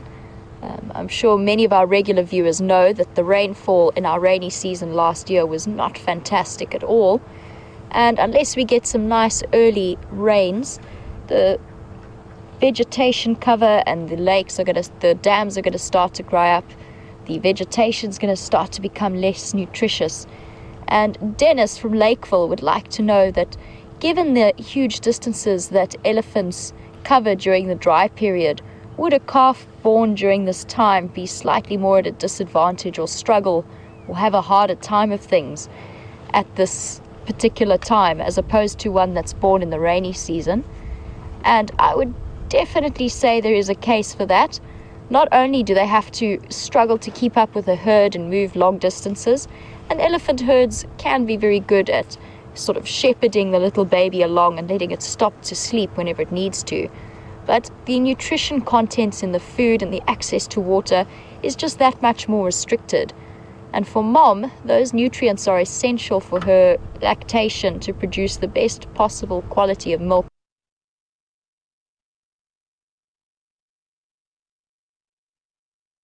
for her baby. So the more her body is put under pressure, the more she's going to struggle to produce the milk that her baby needs. So it will be difficult times ahead, but we don't know that yet. The rains might come soon. We might get lots and lots of rain. The little one's just swinging his foot around, he's trying to kick the plants over just to see if there's anything better underneath it. But I think he's decided that the herd is moving off, and so should he. And it does look like this little one is the final straggler of the herd. So once he disappears, then we'll leave these ellies for now. But definitely a wonderful sighting, and so cool to see that very pregnant female. We'll keep an eye out for her. And if any of you have screenshots of her face or her ears over the next few months, then maybe we can keep an eye out for young babies, and we can compare it to the screenshots of her ears and her tusks. So if you do have any, please feel free to send them through, and in a couple of months we can compare them to mothers of any new babies that we see.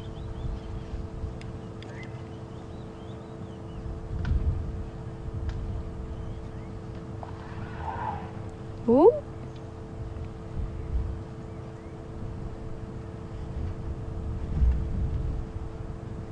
Now I'm not sure if you guys heard that. It was quite far away, and there was just a little bit of a trumpet from the elephants. I'm not sure what happened in there. There has been a very, very large bull wandering around recently, and I'm not sure if maybe he got into their personal space a little bit.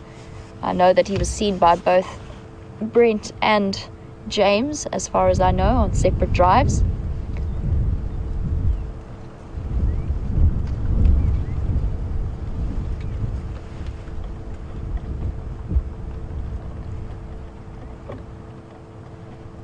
And off that little elephant disappears.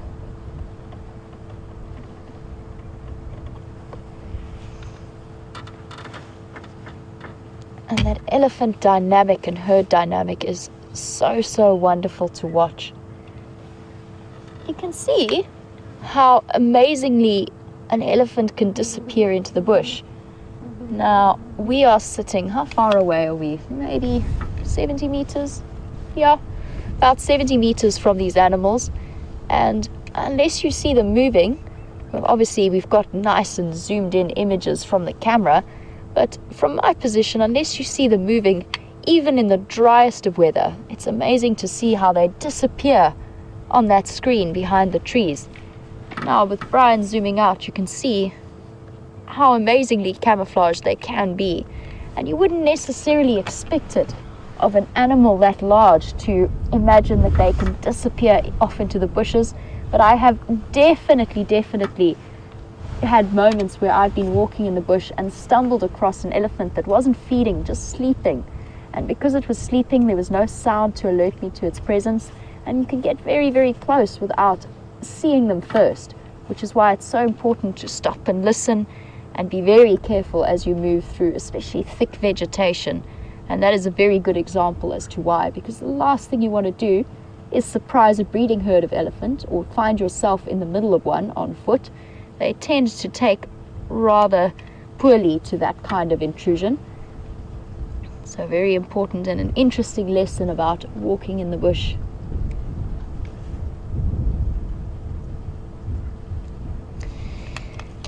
So guys, I'm sure you're wondering what is happening with James and Sindile, and we have now lost our visual of the ellies. They're moving off. So I'm going to send you back across to James, and I'm going to leave the sighting, say goodbye to the ellies, and start heading back towards the Birmingham boys. So I will catch up with you in just a few moments. Hi everybody, just as you came across to us, I'm afraid he did get up and move. And he's heading in to the thick stuff. I will try and follow him, but if he does go into that drainage line, I'm not going to pressure him too much.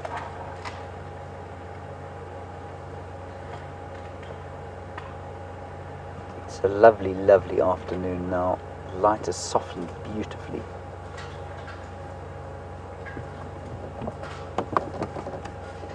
Right. Andre, I'm going to attempt to move. Are you ready? Can I get up from my acrobatic position? Sure. Go, James. Excuse me on the radio 1 second, everybody. Animal is now mobile into the drainage line, I'm afraid.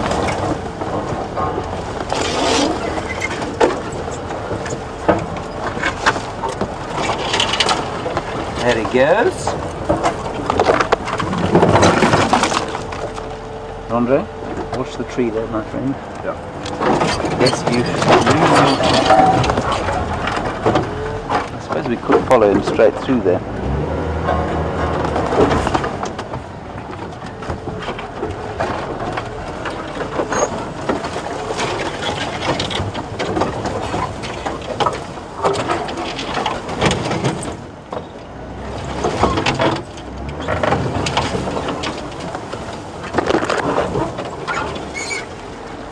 That's it, I'm afraid. We can't go further than this. Okay, sorry about that, everybody. We'll just get a last view of him here, but once he crosses through here, I'm afraid it's going to become an absolute nightmare. We've had such a wonderful afternoon with him.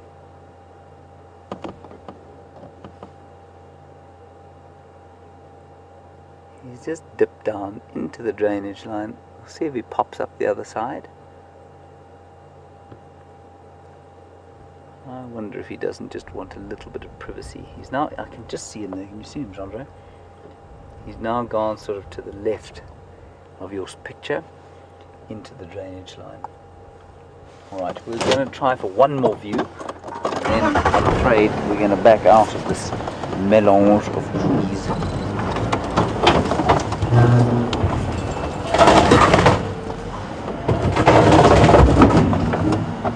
Or maybe not. It's either the tree or a piece of Wendy.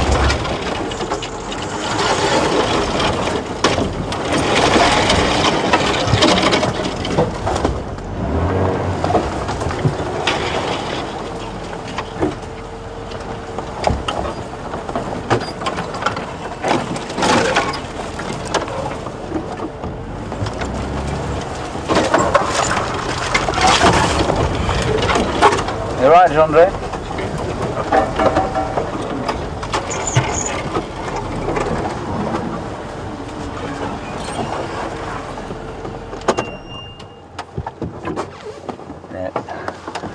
I'm afraid, everybody, that's it. He's gone into the stuff down through here. So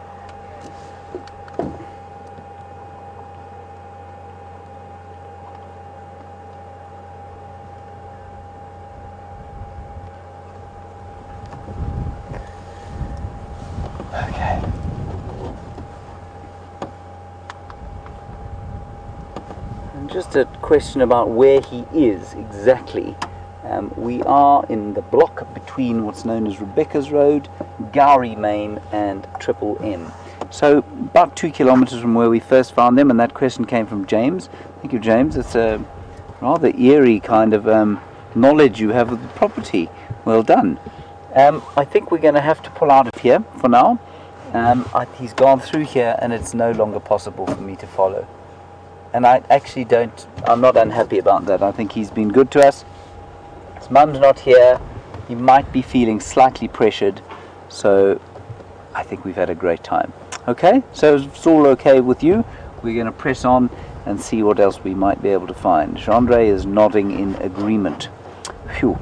And thank you for your comments about Chandra and the palm leaf versus the oak leaf.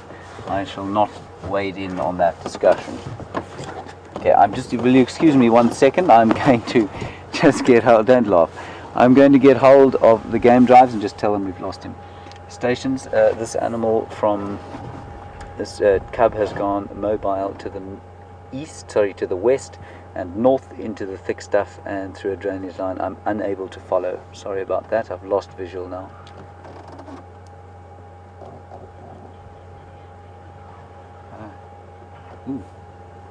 Copy, thank you.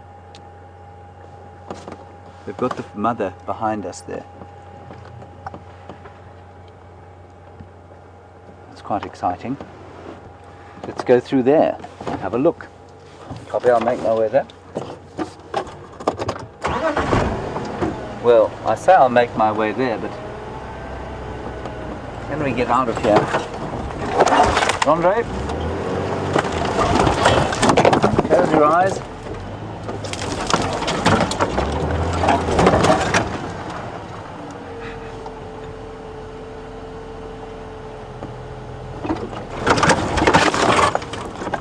Okay, I'm actually going to wait here. Apparently she is in a stalk, and so I don't want to, just in here, she's in a stalk, and I don't want to ruin whatever she's doing.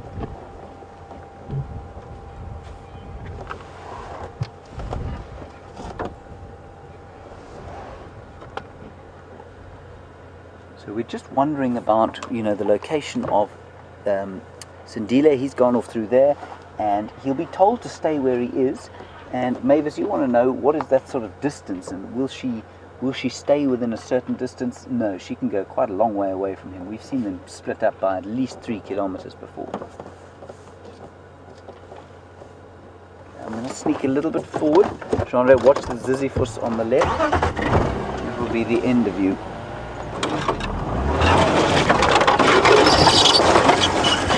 Sorry about that sound, everybody. Really is a chalkboard and nails sound.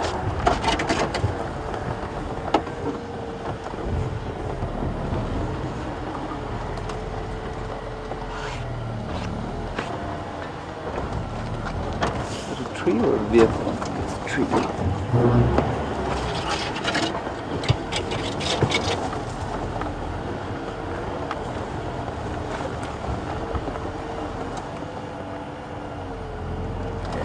She's in there somewhere.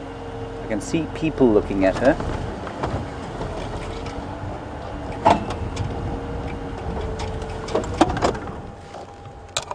There she is. So just go again with that. Can you see her? How do you miss it? No negative, thanks.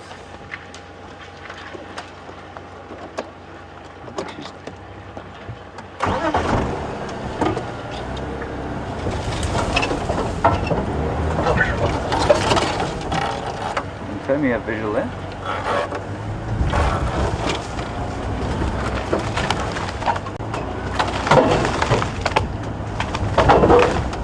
Okay, got it.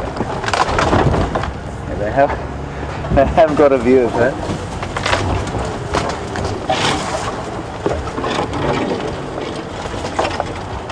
Right.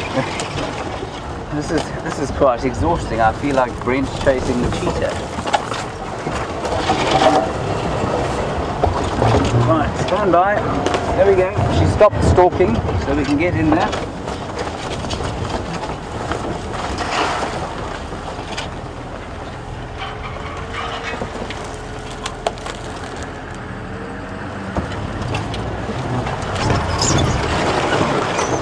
car is now starting to make a slightly disturbing sound.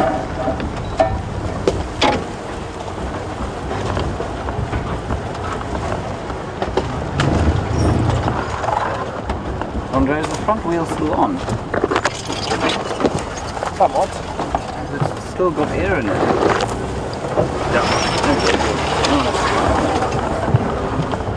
Have given us a serious run around today.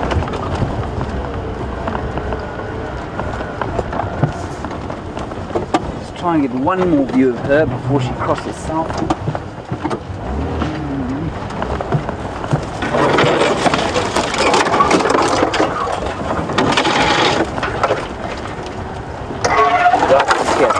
She's here.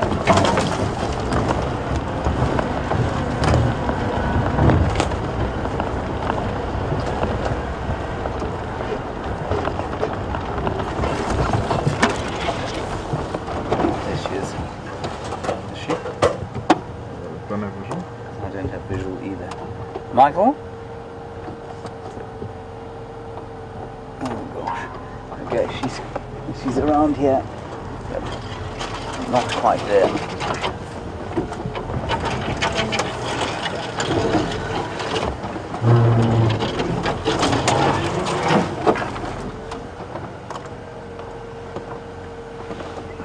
Mike, can I nip past you?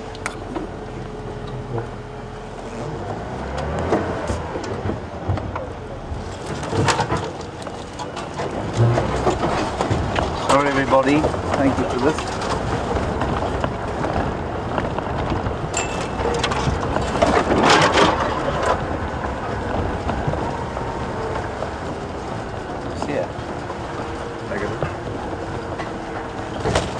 There she is. She's there. Got her, copy that.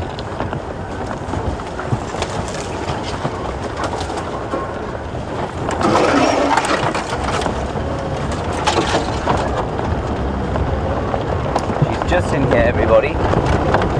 Oh, hold on, sorry, don't spill your drinks.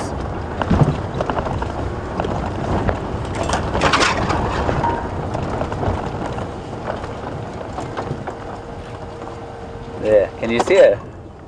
You see her, Jandre? She's just, you see where the bushes are leaning over there? She's just straight through there. There she comes. There she goes. Beautiful.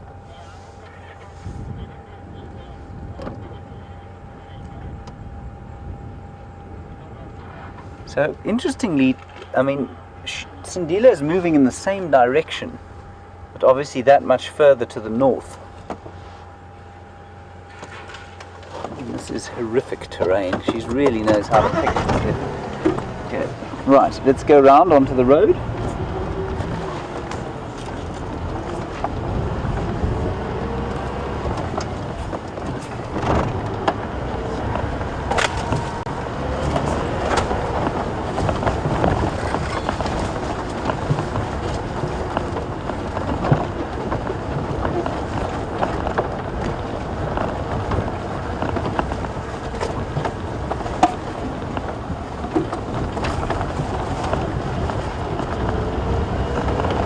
Ah, here's a little road. What a blessed relief.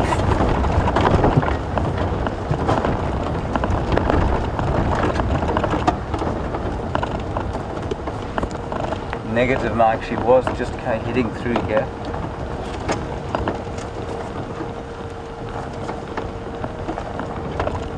Yeah, iPhone.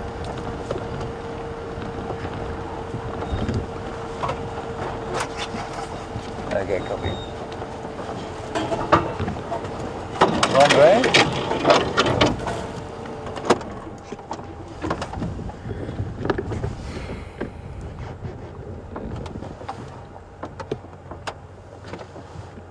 Alright, we're going to stand by here a little bit to see if we can't hear or see her come through. And I think we're probably pretty close by, but it's difficult to say obviously because she's so well camouflaged and she's moving through some very thick bush. So, lovely question from Marcos. While we sit here and wonder how close we are, how does it feel, you say, to be so close to a leopard? It feels incredible every single time.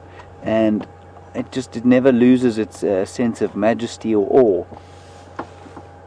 I mean, this is it's a profound privilege, especially when you've seen them on foot and you see how they react to us and how fearful they are of us. It's just so special to be able to move around them and let them behave completely normally.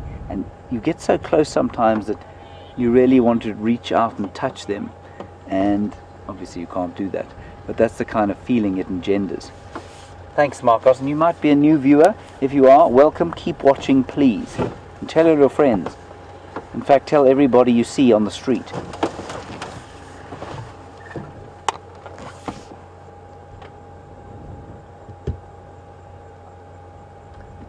I don't know, chaps. She's gone in here somewhere.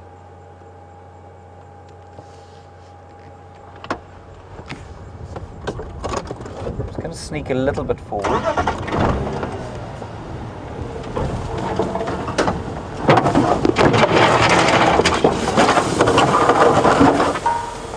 Ah.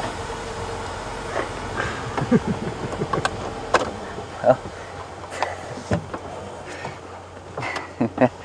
That, as they say, is the end of that. That rather loud rushing of air you heard was the right-hand front tyre of Wendy losing all air at great speed. I've driven over something sharp, and I'm afraid that's the end of the leopard sighting. So I think I'm going to have to hand you back across to Jamie. I'll just get an update and see that she's still on her vehicle and not tracking something at the moment. But so we're going to go straight across to her, I'm afraid. And thank you very much for bearing with us. It was a wonderful sighting, and I will see you a little bit later, hopefully once we're mobile.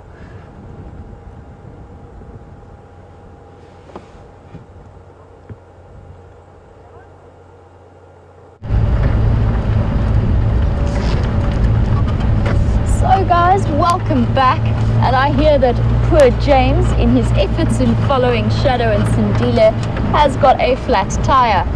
So unfortunate stuff for him. I'm sure he'll be up and about changing it, but if you would like to know what we're up to, well, we are just making our way back to where I left those the Birmingham Lions a little bit earlier. Sorry, I've been speaking on the Game Drive radio, so the language shift sometimes still happens. So while we're going in that direction, I was actually thinking about a story for you, and I was looking for a piece of, the story actually came into my mind because I was looking for a piece of quartz to show you, or even a piece of mica, and this isn't really the right area. I haven't seen that much in the way of quartz, and for those of you who aren't sure what I'm talking about a special type of rock, very nice shiny type of rock. And mica is also a very flaky mineral. And where the reserve that I used to work on, there were lots and lots of quartz and mica mines in the sort of 30s, 40s, 50s. And one of these was known as Lady Godiva Mine. And I'd heard, when I first started working there, I heard stories about this place as being a place that none of the locals would go to, because so many workers had died whilst they were mining. And it was, you can imagine, in the 30s and the 40s, in this area there was not much in the way of safety for any of the local miners. So all of the guides who came from this area absolutely refused to go there. They said that when you go there, the birds are completely still, it's too quiet, there are definitely spirits around that area. So naturally, me being me, I was desperate to go and see this place, and I drove all the way out there. And it is one of the most stunning views I have ever seen in South Africa, and that is saying a lot because this country is truly beautiful. And I did get there, and I soaked up the view and enjoyed it, and for about half an hour I was up there just thinking, you know, this is ridiculous, it's such an incredible view. Why is everybody so scared to come to this area when they could be soaking up this beautiful sight of the river crossing underneath this mine? And it's sort of just after sunset, that time when it starts to get dark, it started, you know how your mind plays tricks with you. And I really started thinking about it, and it was absolutely true. I didn't hear a single bird while I was there, which is very strange for being next to a river. I didn't hear an insect, I didn't hear an animal, and the wind started to sort of gust in just the way it is now. And it was a truly eerie feeling. And I did leave quite shortly after that. I was on my own up there. I was very far away from any camp or any lodges. So I left fairly hastily. And it took me a good couple of months to gather my courage back up and head back across to that mine. And after that it was fine. I explored all of the old tunnels. There were a lot of old abandoned mine carts. Absolutely stunning area. But it was never truly fully comfortable. I never felt completely secure. So just an interesting insight into some of the superstitions that there are in these areas. And we're not far from these lions yet. The reason I've chosen to take this road is just in case they did decide to move. Then at least I have checked this road for tracks. I haven't seen anything yet.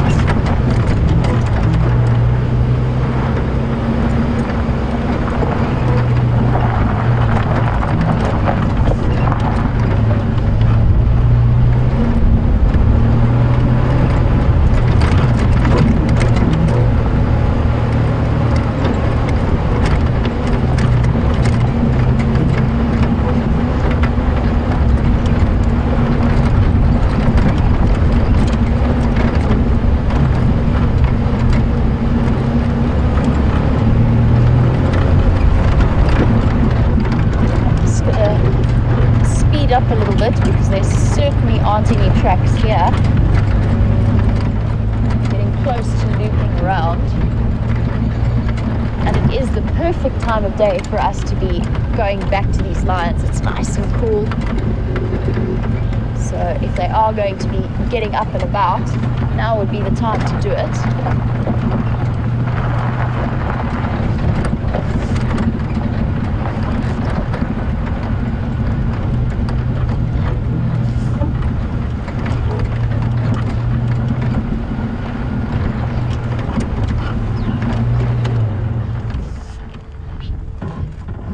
Sorry guys, I'm just stopping for a second. I thought I heard some alarm calls.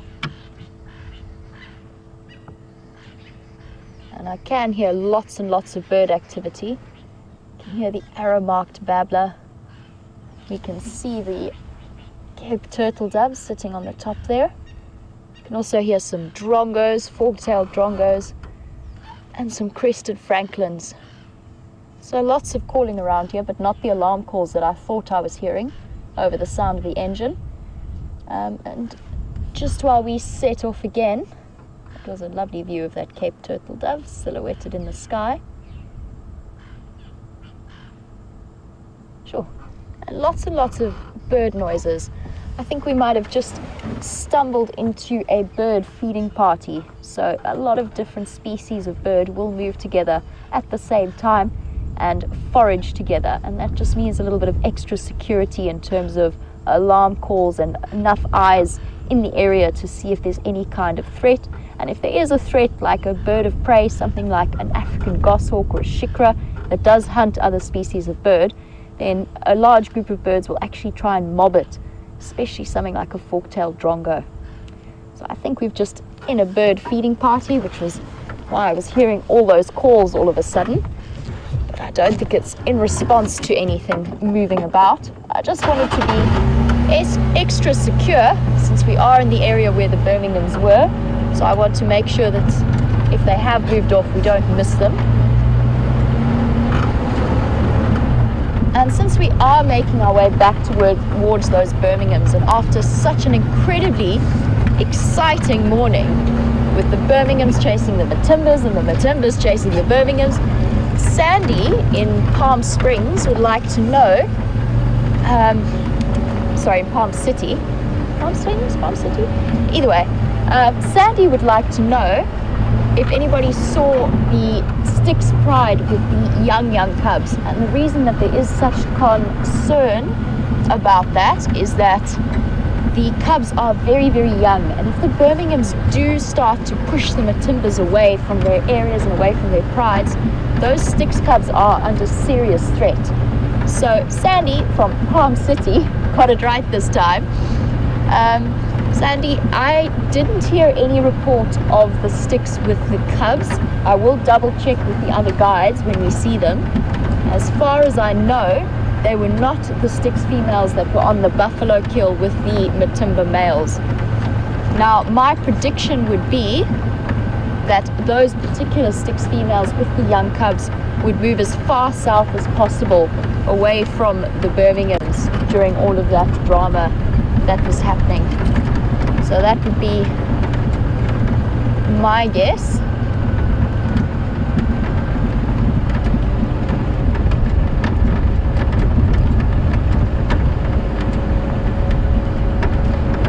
We are going to get some very interesting lion dynamics playing out over the next few months, especially if the Birmingham boys, as young as they are already starting to think about challenging or just getting an idea of the Matimba males and what they mean.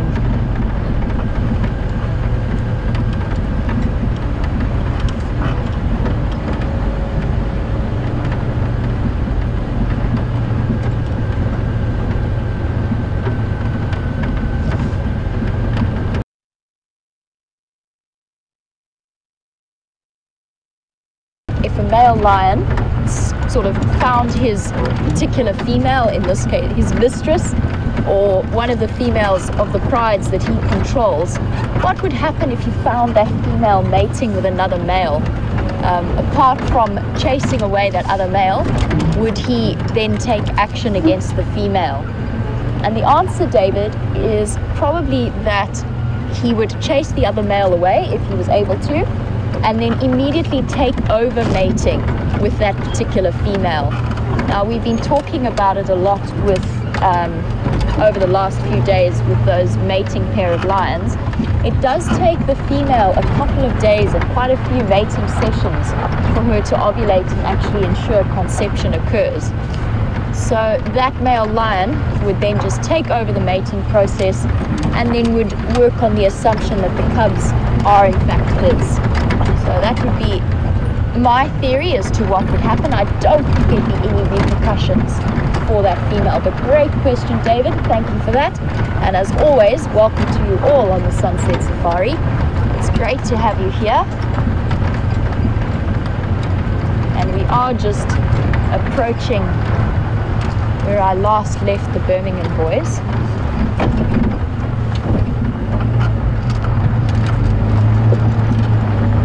And it is a bit of a thick block, guys, so please do bear with me as we make our way in here. There's going to be a bit of crashing. Luckily, the path has been eased for us slightly by the passage of other vehicles making their way to and from.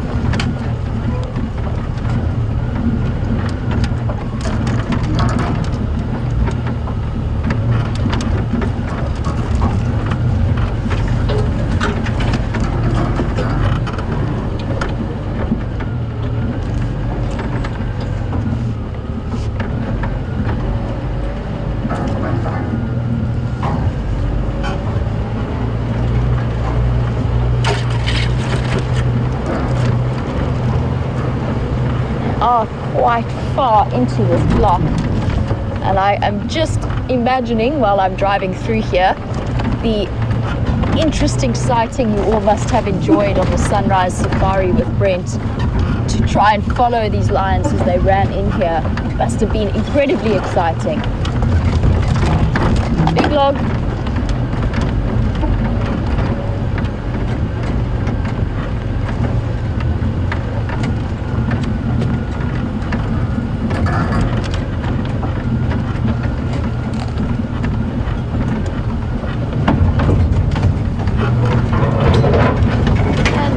Still here. I definitely see a leg, and I do just need to hop onto the game drive radio just to let the guys know they are asking about them. Afternoon stations, the Birmingham and Gala are still here, just north of Mumble Road. There's only one of us at the sighting at the moment.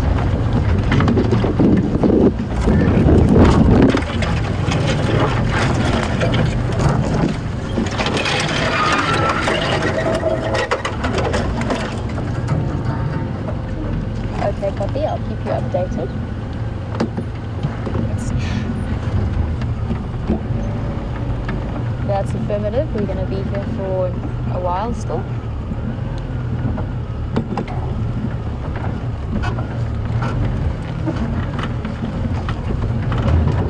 Let's see if we can get a good view.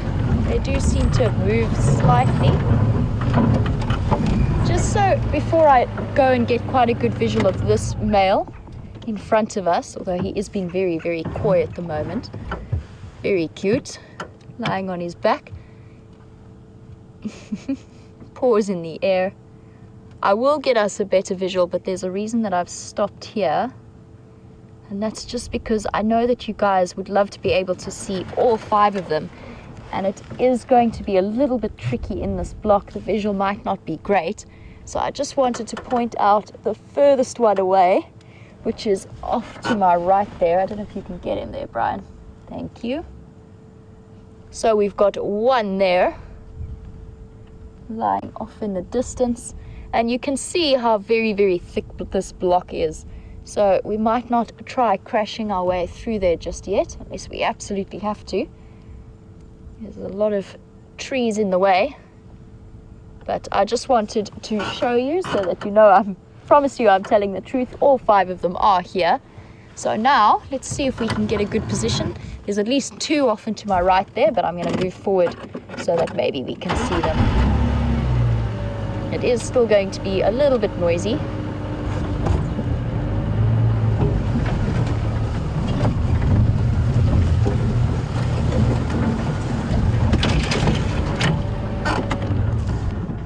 Is that okay, Brian? Thank you. Here we go. Here's our beautiful boy.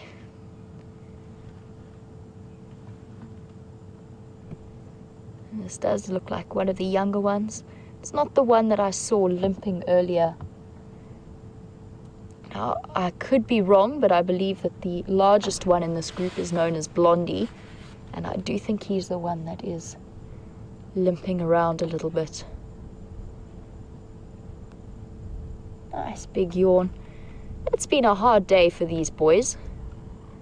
They're definitely adopting quite a challenge. Here we go, and again, very fearsome looking teeth.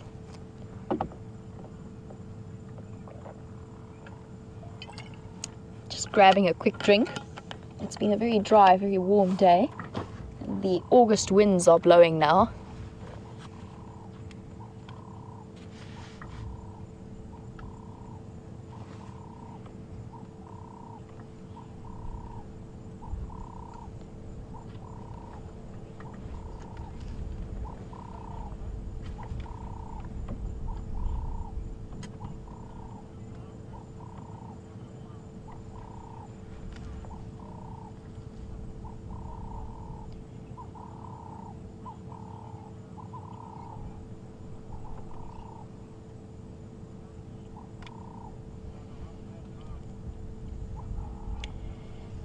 So this morning was an incredibly exciting sighting, and for those of you who might have missed it, I'm just going to recap.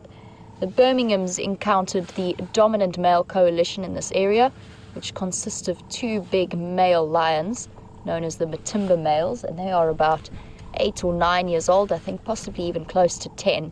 Very, very large lions and in prime condition, who are dominant in this area and generally are seen associating and breeding with 2 different prides of females. And this coalition that we're looking at the moment is of 5 boys, 5 male lions, but they are much, much younger, somewhere in the region of between 4 and 5 years old.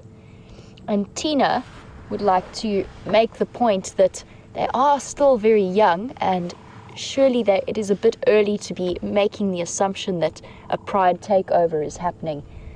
And Tina, I absolutely agree with the points that you made. In fact, I think that these 2 groups of lions, as you said, might just have crossed paths, bumped into each other, and the Birminghams got a bit of a fright and dashed off.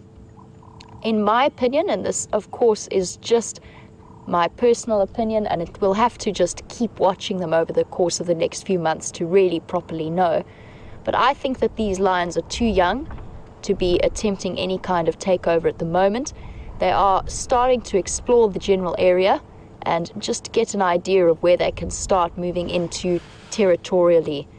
And they are getting big now. In the next 2 years, they are definitely potentially a serious threat to a lot of the male lion coalitions in the area, especially some of the aging ones like the Matimbas. But I think what happened today was just that the Birminghams were exploring a little bit, pushing the boundaries of their area, and they bumped into the Matimbas. And the resulting excitement, which was very suspenseful and very, very interesting to watch this morning, was probably just a result of the Matimbas got a surprise, weren't sure what they were faced with, so they ran away, then decided, no, this is absolutely not acceptable, turned around and chased the Birmingham boys away. And once they got further enough from the buffalo kill that the Matimbas were on, they both turned and went back to that kill. And I think they were probably both very hungry. In my opinion, neither of them had eaten in a couple of days.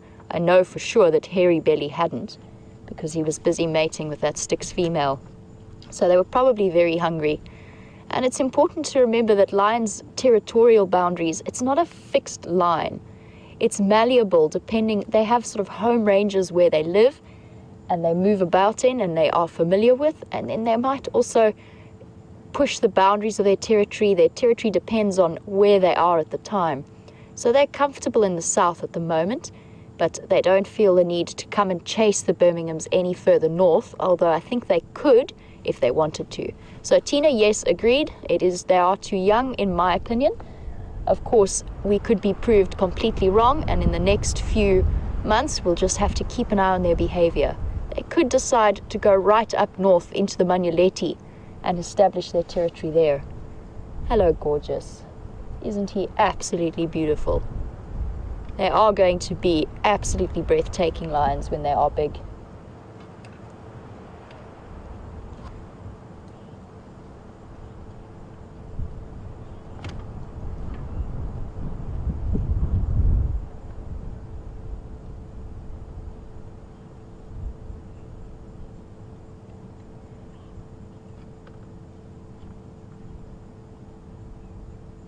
So we're sitting with the Birmingham boys, and that seems like a very interesting name for a group of lions.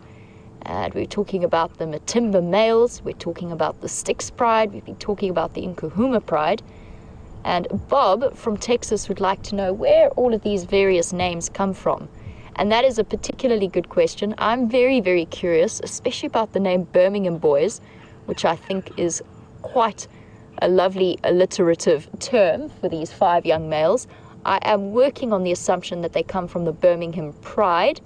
So generally what will happen is the pride has a name, and if they have cubs that are males, then those males will keep the name of that pride.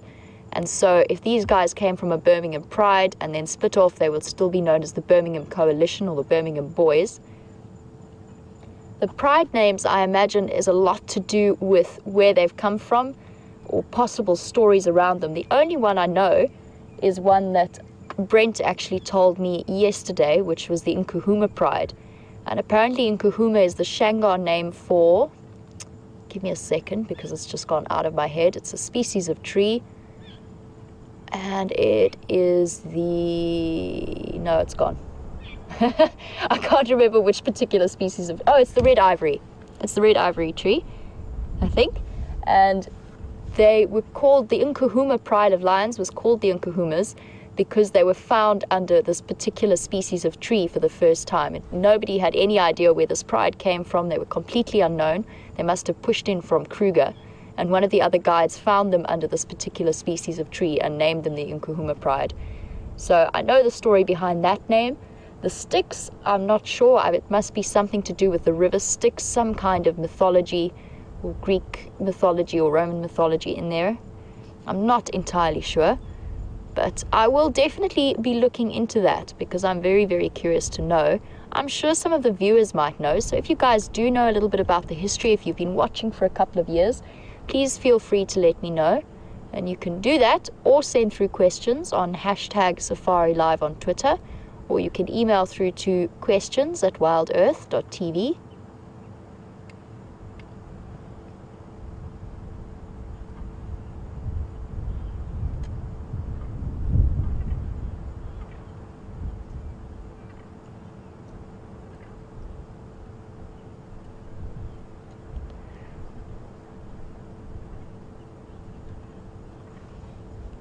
Okay, so apparently the tree that I remembered wasn't the tree. It is a brown ivory.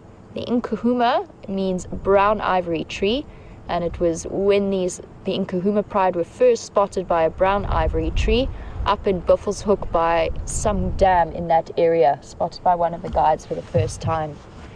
So thank you for that. An interesting correction. I've got so much information going through my head at the moment, as I'm sure you can imagine, starting in a new area, that there are certain bits that are not sticking at the moment, so I appreciate that.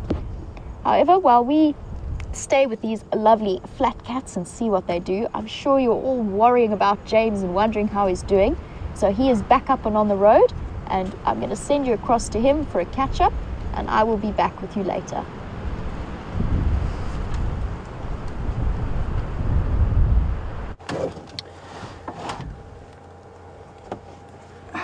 Hello everybody, that is the magnificent African sun about to set, and this is a latex glove about which I'm surrounding my fingers, because I think this might be a first for internet television. It's certainly a first for WildEarth. I will shortly be getting out of the car to go and fetch Sindile's poo. This is a necessary part of the research that is done around here. I'm just going to find the one that I've written on.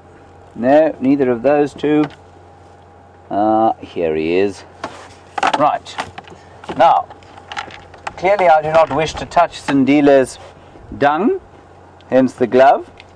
And I will take this toothpick and place a little bit into this vial, which will then be a vial. Yes, good. Well done, John. Right, here we go. I'd like to call this act Poo in the Setting Sun.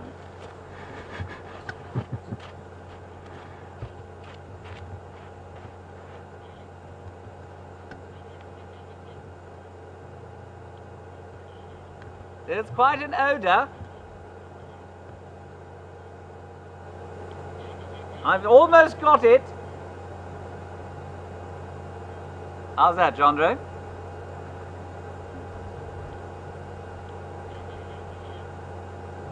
Right. I think we'll leave the toothpick inside.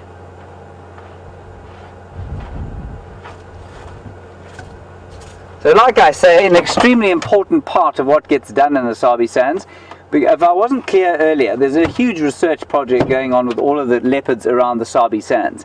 And the reason for that is that all the lodges around here and all the private owners see leopard a lot, and they see different individuals a lot, and just like you guys are all familiar, or a lot of you are very familiar with the different individuals around here, because we know who's who and who's where, we're able to do all sorts of research that you can't do in areas where you don't know that.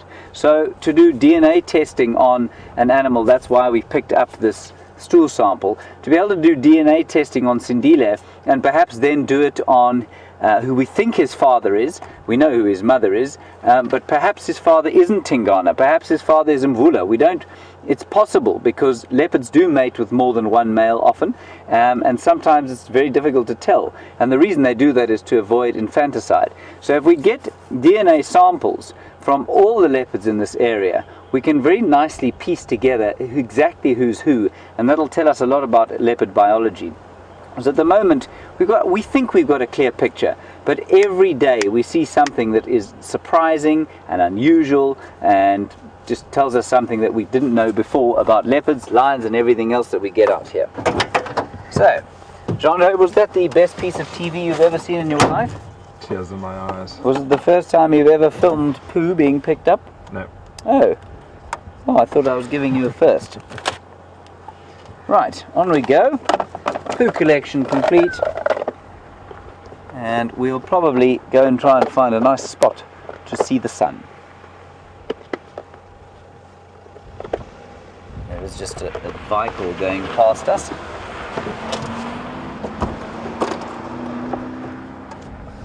Beautiful sun. I wonder if we should probably just stay here. And I'll tell you a little bit about what I can hear and what I can smell. In fact, first I always do this, Sean. I'm going to ask you, what can you smell? I'm not sure if you showered last night, James. Rondre, don't be amusing. You smell smoke? Dust. A little bit of dust and smoke. There's definitely some smoke in the air, and that's why the sun is such a beautiful red color. It's the smell of dry grass, smoke, dust. It's end of winter smell. It's the most, I love August. It's one of my favorite months. It's just filled with a growing expectation for the new growing season. Beautiful. And all these winds that sort of come and clear off the last of the leaves.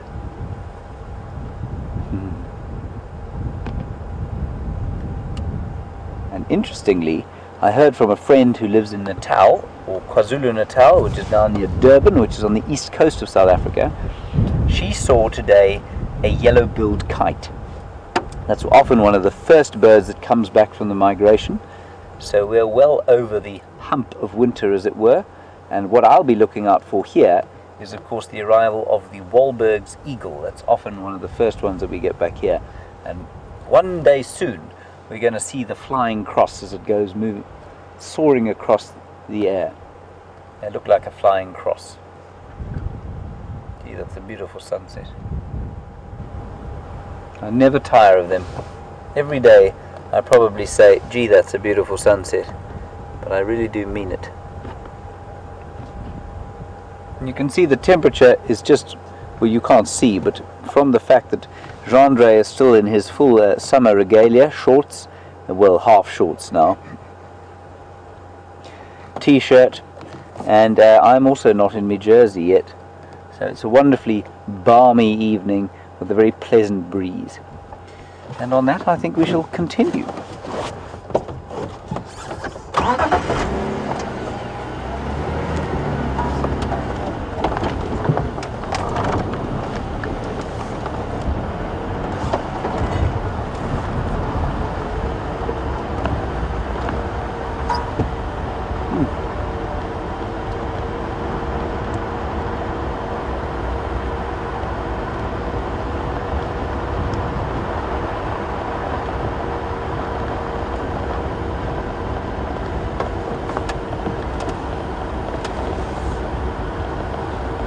So, an interesting question from... Oh, I just got to stop again.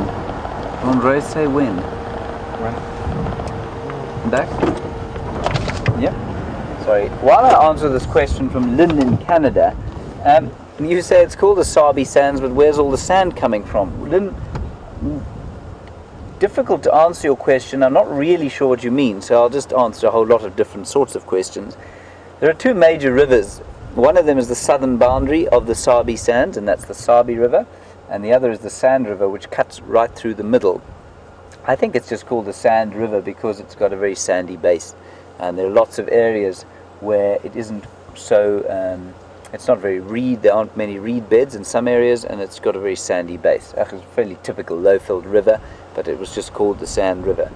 And the dust that you can see around you now, perhaps you're meaning that, just comes from the very ancient weathered rock that has formed the low-veld. Low-veld, of course, means lowlands, and you can just see the sun dipping there below the mountains, and that's the escarpment that leads up to the high-veld, which is basically the highlands. So we're in the lowlands of South Africa, about 450 meters above sea level. That's about 1,500 feet above sea level on average. Gentle undulating topography and very ancient. It used to be a sea, and then there was a whole lot of tectonic activity which shifted things around a bit, and basically most of the soils here are granite derivatives, but they're very ancient, and so they're very sort of nutrient poor on the ridge crests especially, and when the wind blows, especially during the dry season, it does whip up a lot of dust. So Lynn, I hope that answers your question as we watch the sun dip below the Drakensberg there. Probably another 25 seconds. 1, 2, 3, 4, 5, 6, 7 chimpanzee, 8 chimpanzee, 9 chimpanzee, 10 chimpanzee, 11 chimpanzee, 12 chimpanzee, 13 chimpanzee, 14 chimpanzee. I'm going to be wrong, aren't I? 15, 16, 17, 18, 19, 20, 1, 2, 3, 4, 5. I was wrong. About 35 seconds. Don't you click your teeth at me, Jean-Andre. You didn't have a guess. Especially not dressed as you are, or half dressed as you are. Marvelous. Beautiful. Look at that little sliver of golden magnificence.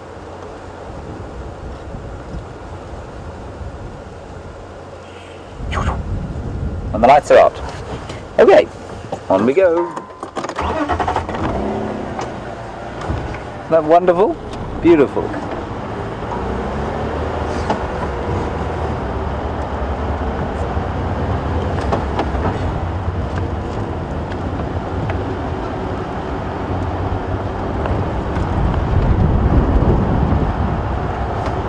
A little bit nippy now with the wind.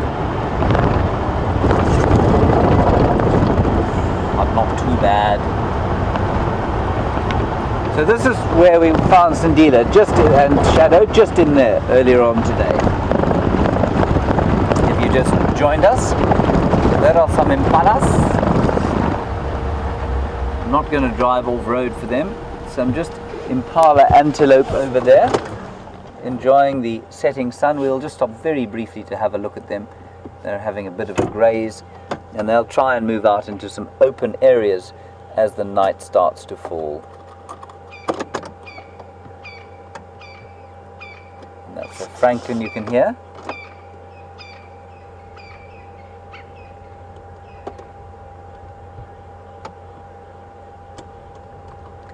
And you will start to notice, Genre, I can't see what you're looking at exactly, but you will start to notice now the females starting to swell about the belly. That isn't because they have been eating too much in the way of winter forage. It is, of course, because they are, Genre?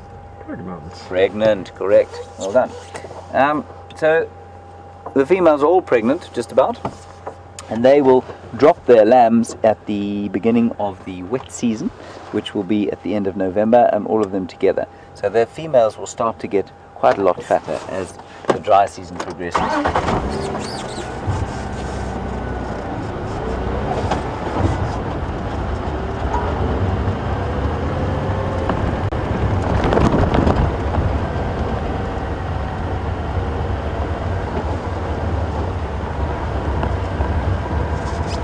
Right, while we're driving up this rather less than picturesque road where Sindile did his business earlier, we're going to pass you back to Jamie, who's still with the Birminghams, and I think she's found the other half of them, so we'll see you just now.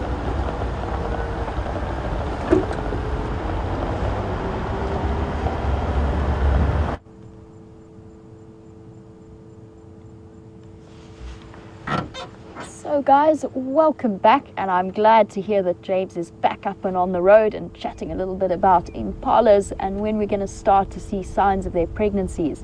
So while you were with him, Brian and I were making our way through quite an impressively thick block to try and find the best possible position, and I think that we have actually found it. So we've got at least exactly four of the Birmingham boys. I can count to 4. We've got 4 of the Birmingham boys off to the left of us here. One of them decided he was quite happy to be right next to the vehicle, which is nice to see. There he is there, completely relaxed and very, very chilled out. I think that might have been the boy that we were looking at earlier who got up and moved just as we were repositioning. And then we've got the other 3 looking very, very contented just up and to the left. Here you can see. And these boys have got a good start for the tough life ahead of them. With there being 5 of them, they definitely have a far better chance of succeeding over the next few years in terms of getting a territory and mating opportunities.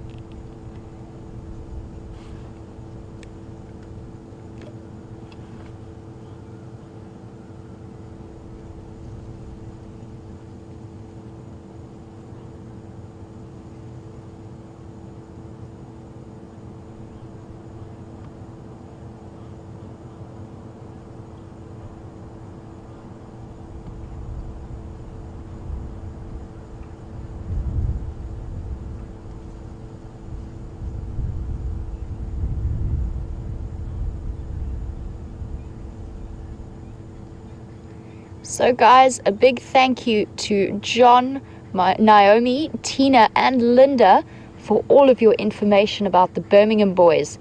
So apparently these boys used to be part of a very, very large pride of lions that was first reported to be seen on Tinswalu, and they were known as the Birmingham Pride, related to a couple of other prides in the area, and a very large pride of something in the region of 22 lion home range.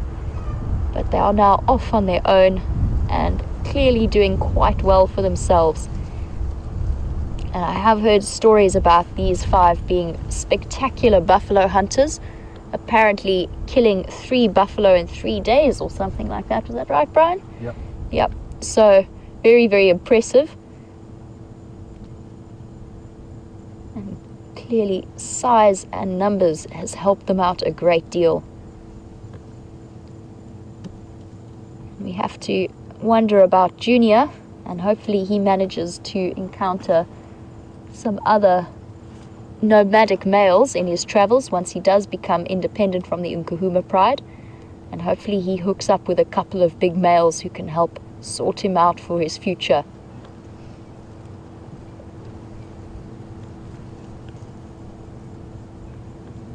And I'd love to know what went on in these boys' minds when they were running away from the Matimba males. At what point, because this is pretty much exactly where Brent left them this morning. So I'd love to know how they knew that, okay, we can stop here, this is safe, and what it was that communicated that message to them.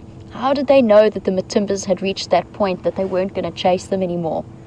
So really, really interesting, and not a question I have an answer to, just one I'm putting out there for a bit of food for thought. I'm not sure if it was due to the vocalizations of the rolling over. The other one got a bit of a fright at the movement of his buddy.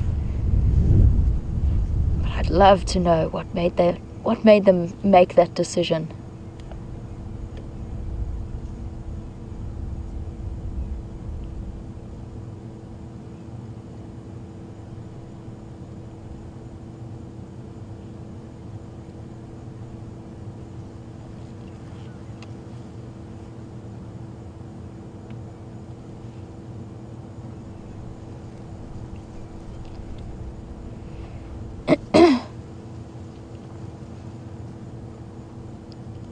So this morning, as they were racing away from the Matimbas, I was sitting desperately waiting for Jigga to be back up and running, and sitting listening to the various vocalizations of both the Birmingham boys and the Matimba males.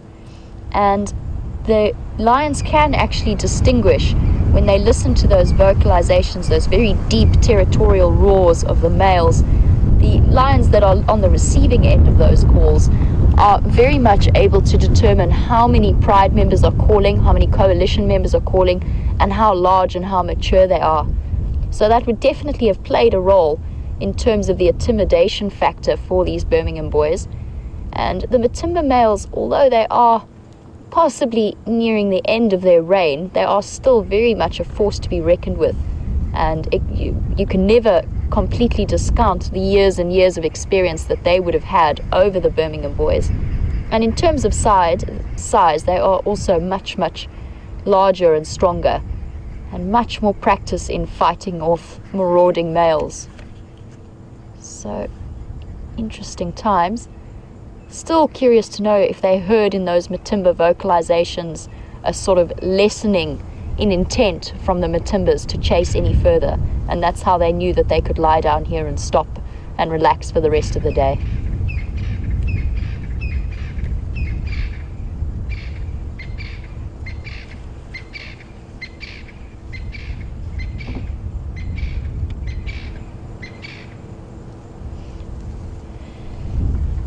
So over the next few years, we were talking about how incredibly advantageous the size and numbers of this particular coalition is going to be for these Birmingham boys. And Brian from Toronto, welcome to the Sunrise Safari. Brian would like to know if these particular males will stay together for the rest of their lives. And the answer is very possibly. it will work at best for their advantage. However, it's not unknown for large male coalitions to split up into different groups and sort of dominate slightly different areas and different prides. So it could be in the next sort of 3 to 4 years, once they have really established themselves and removed any competition from the area, that some might split off and move about on their own. And the Matimbas are a very, very good example of this, because as far as I know, the Matimba coalition actually consists of, and you feel free to correct me if I'm wrong, I'm still learning the area, but consists of something like 7 males. But the 2 that we see regularly, Ginger and Hairy Belly, they are sort of generally off to their own, and the rest of the coalition moves about in different areas, sort of neighboring areas. So it's a possibility that they could split, but I don't necessarily think so. Oh, so sleepy.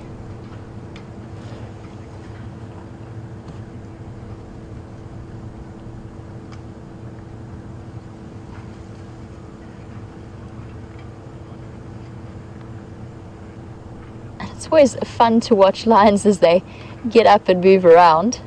They generally don't go very far.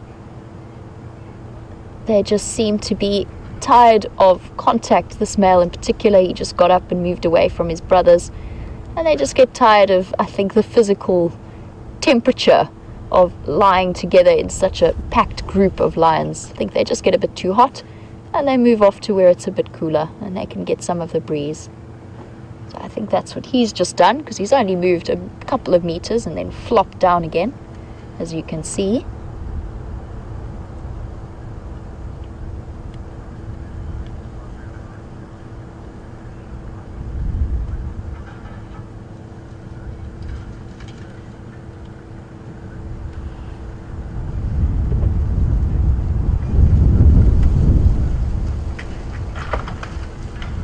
So guys, there is another vehicle coming into the sighting.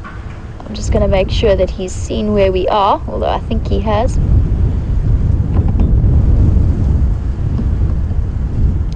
Yeah, that's affirmative. That might be your best option for a good visual. They are all flat here, but the block is quite thick. I'm not sure if you can see another way in. Sorry guys, I'm just guiding the other guide in to see if he can get a good visual. As I mentioned, it was a bit of a struggle for me to get in.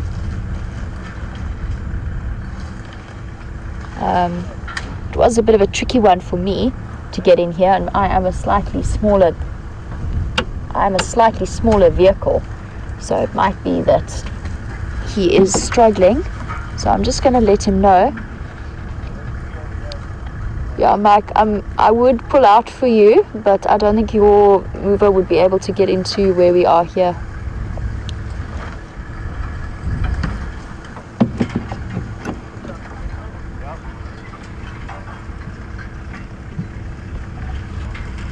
Sorry guys, just making sure that everybody gets this amazing opportunity to see these other males.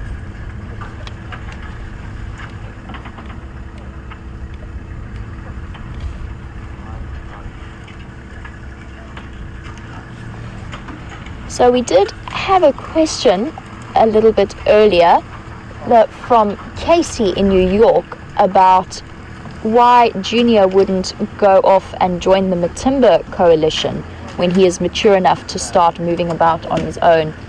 And we were just discussing, that comes into the discussion we were having about, I really hope that he finds a nice group of nomadic males, since he doesn't have any litter mates to move about with. And Casey, the reason that he won't do that is his fathers will not accept him for a start.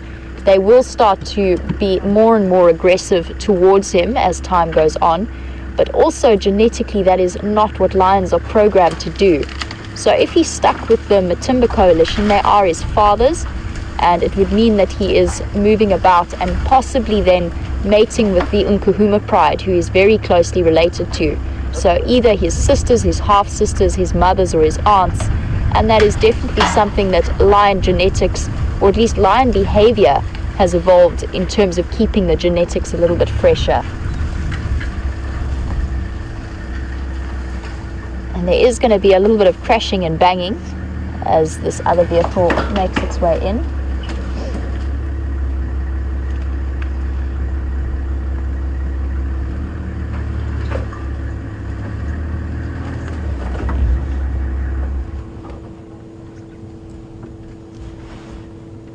So they've settled there for now.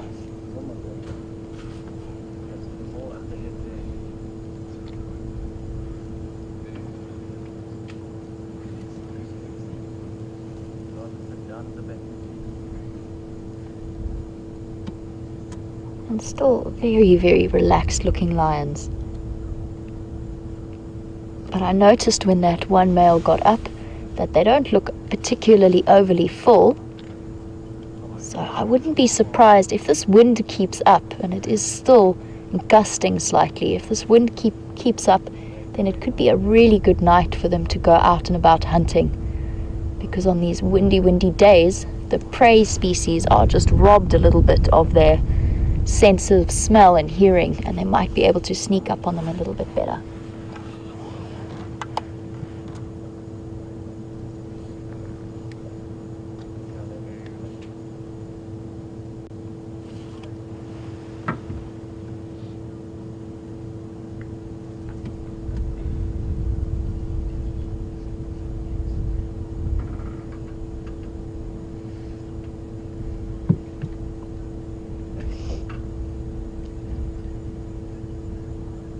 So we were chatting a little bit about the coalition dynamics and whether big groups like this will stay together or split up.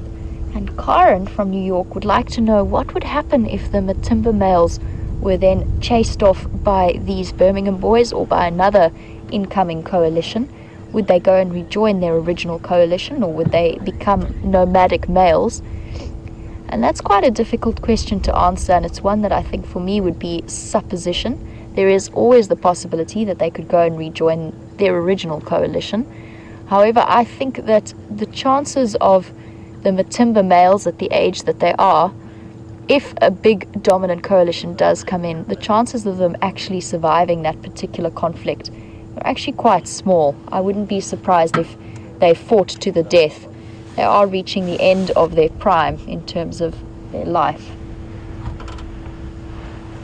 But it is possible, and it's not unheard of, for old male lions to survive something like that, and to struggle a little bit through that kind of situation. So possible. I think they could rejoin their coalition members.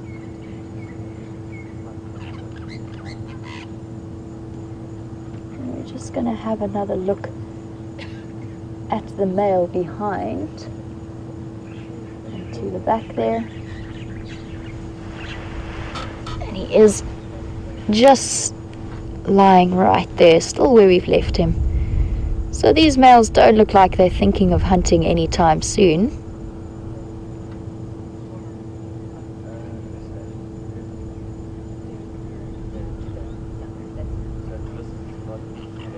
I'm just shifting around slightly.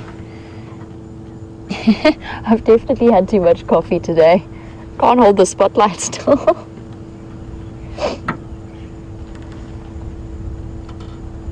want to shine it directly in his face, but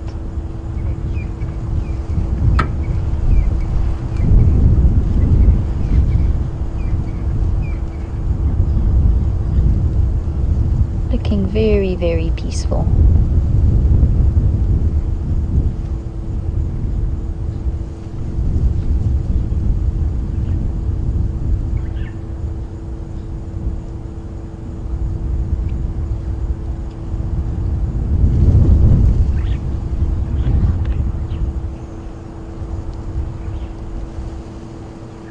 What an amazing way to spend an evening, surrounded by these glorious male lions, listening to the wind gust, having just watched the most spectacular sunset.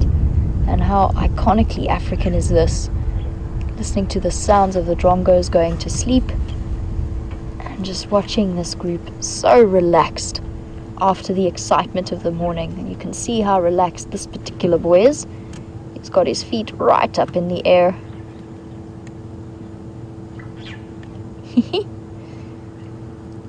Very, very comfortable.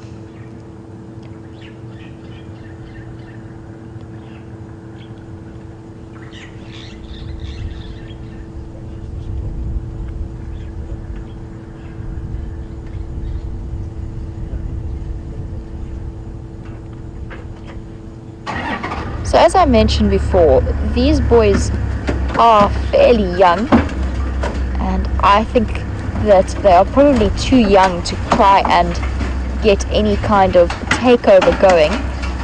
However, they are sexually mature, so they could be able to mate at this point. And what I have read about is that female lionesses, so the lionesses of a pride, if the dominant males are not nearby and there's another group around, they will mate with them just to give their cubs the greatest opportunities of surviving. So they try and confuse the nomadic males into thinking that the cubs are theirs, and thereby ensuring a far greater chance of their cubs' survival. So it could be possible that these guys snuck in a sneaky mating session, maybe on the outskirts of one of a pride's territories. They might have been able to. I don't want to shine directly in his eyes, but look how beautiful he is. And he's got hay fever as well. I know the feeling. I'm also suffering today. I think it's the dry and the dust. So it's possible that they have had a chance to mate. However, it's going to take them a little bit more time and a little bit more growing and experience before they are effectively take over a pride that they regularly associate with.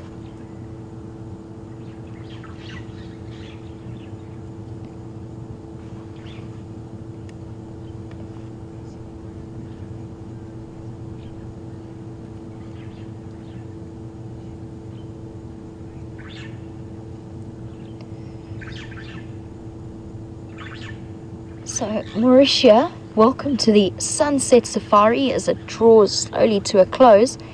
And Mauritia would like to know whereabouts we are sitting with these Birmingham boys. So, just to give you a little bit of an update on the area and what happened this morning, we are on Djuma. We are by Mamba Road on Djuma Game Reserve, and they were chased by the Matimbas from the property just south of our boundary on Gowrie, Main.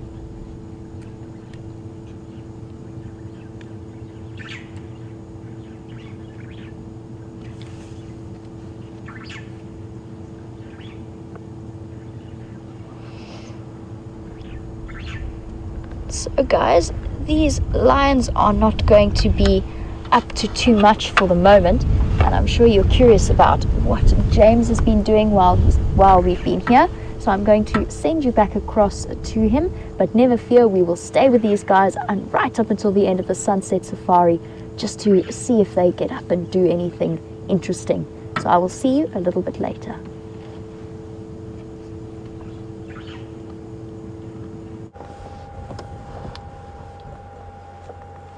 Hello everybody, welcome back to young Wendy, who's lost a foot today. Of course, thankfully we were carrying a spare one. We've just stopped briefly next to a little herd of zebra, which are quietly and peacefully grazing off into the darkness. And hopefully they will spend the night unmolested by lions, and there are a lot of them around, of course. We've had the Birmingham boys. I'm not sure they're so much boys anymore as they are men, but the Birmingham fellows, whatever they are, chasing around the Matimbas. And I don't know what Jamie told you today, and perhaps you were around or perhaps you weren't, but the Birmingham coalition of 5 young males we found this morning chasing towards the Matimbas, who were roaring their heads off down south in Chitwa Chitwa. All 5 of them walked in there macho, big and strong, and as they came close to the two Matimbas got wind of them and just chased them straight back out of Chitwa Chitwa. There was no ways that they were going to relegate any of their authority to the 5 young bucks just yet. And it just goes to show the exceptional value of experience in holding a territory when your territory happens to be under threat from some young bucks who perhaps look pretty good, but they don't have the gnarled and necessary experience to be able to take over a territory. Then this afternoon, a spectacular time with Sindile and Shadow. Shadow, of course, the wonderful leopardess who wanders around the Triple M break where we were today between Arathusa and Djuma, and her magnificent little son Sindile. And that was just wonderful. We had them eating, and initially, unfortunately, you came live just a little bit late. there were 3 warthogs in the sighting with the 2 leopards, which was very spectacular indeed. Then of course we had our nasty little puncture. Gendre lost most of his clothing, which has left me feeling slightly nauseous for most of the afternoon, but I'll hopefully recover as we go on home. So just a quick thank you to everybody involved in the drive, and by everybody I mainly mean you people who've watched us. Thank you. We really do appreciate your eyes. We appreciate the fact that you talk to us. So thank you for all your questions and all your comments. They really are much appreciated, and some of them, especially regarding Gendre's wardrobe malfunction, were tremendously amusing. Thank you very much. So a big thank you to Gendre on the camera, and a big thank you to Tara and Louise in the final control. And I'm going to hand you back to Jamie and Brian now for a last look at the Birmingham Fellows, and I'll see you in the morning in the magnificence of the golden African dawn.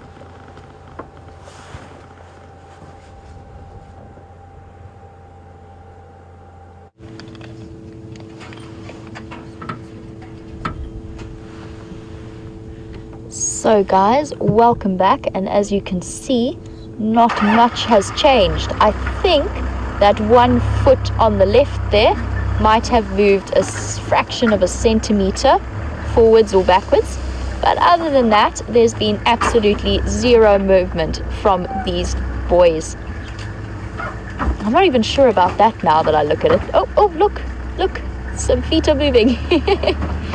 Other than that, these boys have obviously had an exhausting time of things, whether it was the exertions of last night or early this morning, I'm not sure, but they are definitely taking this. And I am going to just try and rest the spotlight on the seat because my coffee shakes are not helping matters. Sorry, Brian.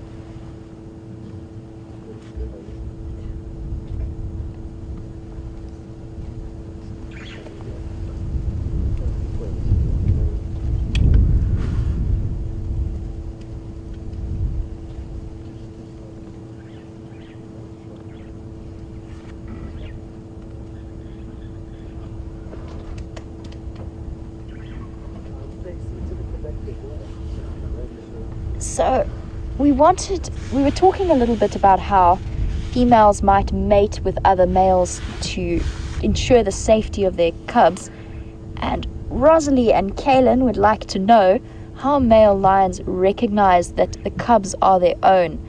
And well, they certainly know which lionesses they were mating with.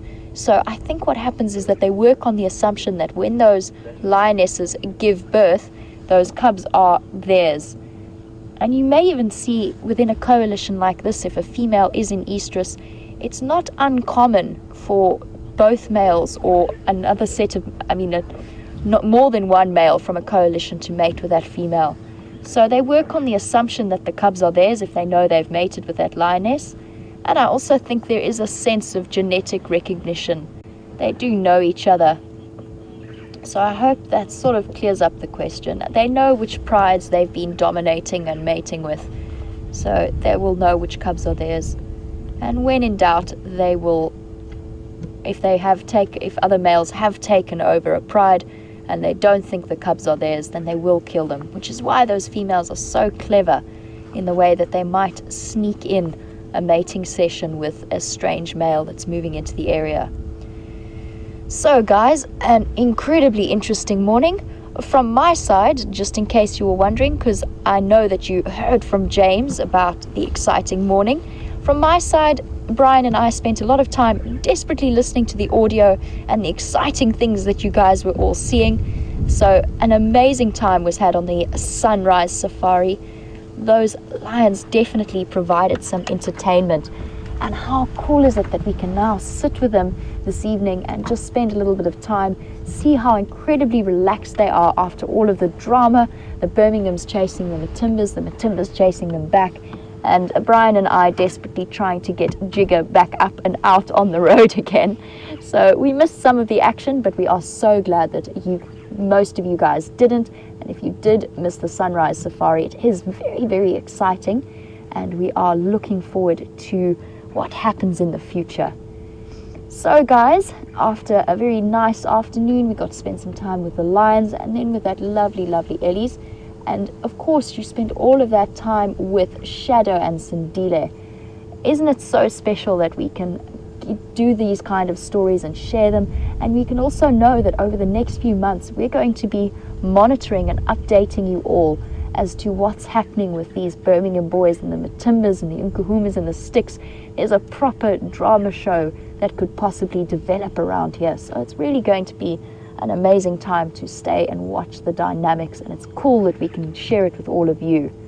So guys, a big thank you to Brian, who shared this morning with me as we dashed around trying to get the vehicle fixed and then moved out for our 2-minute cameo right at the end.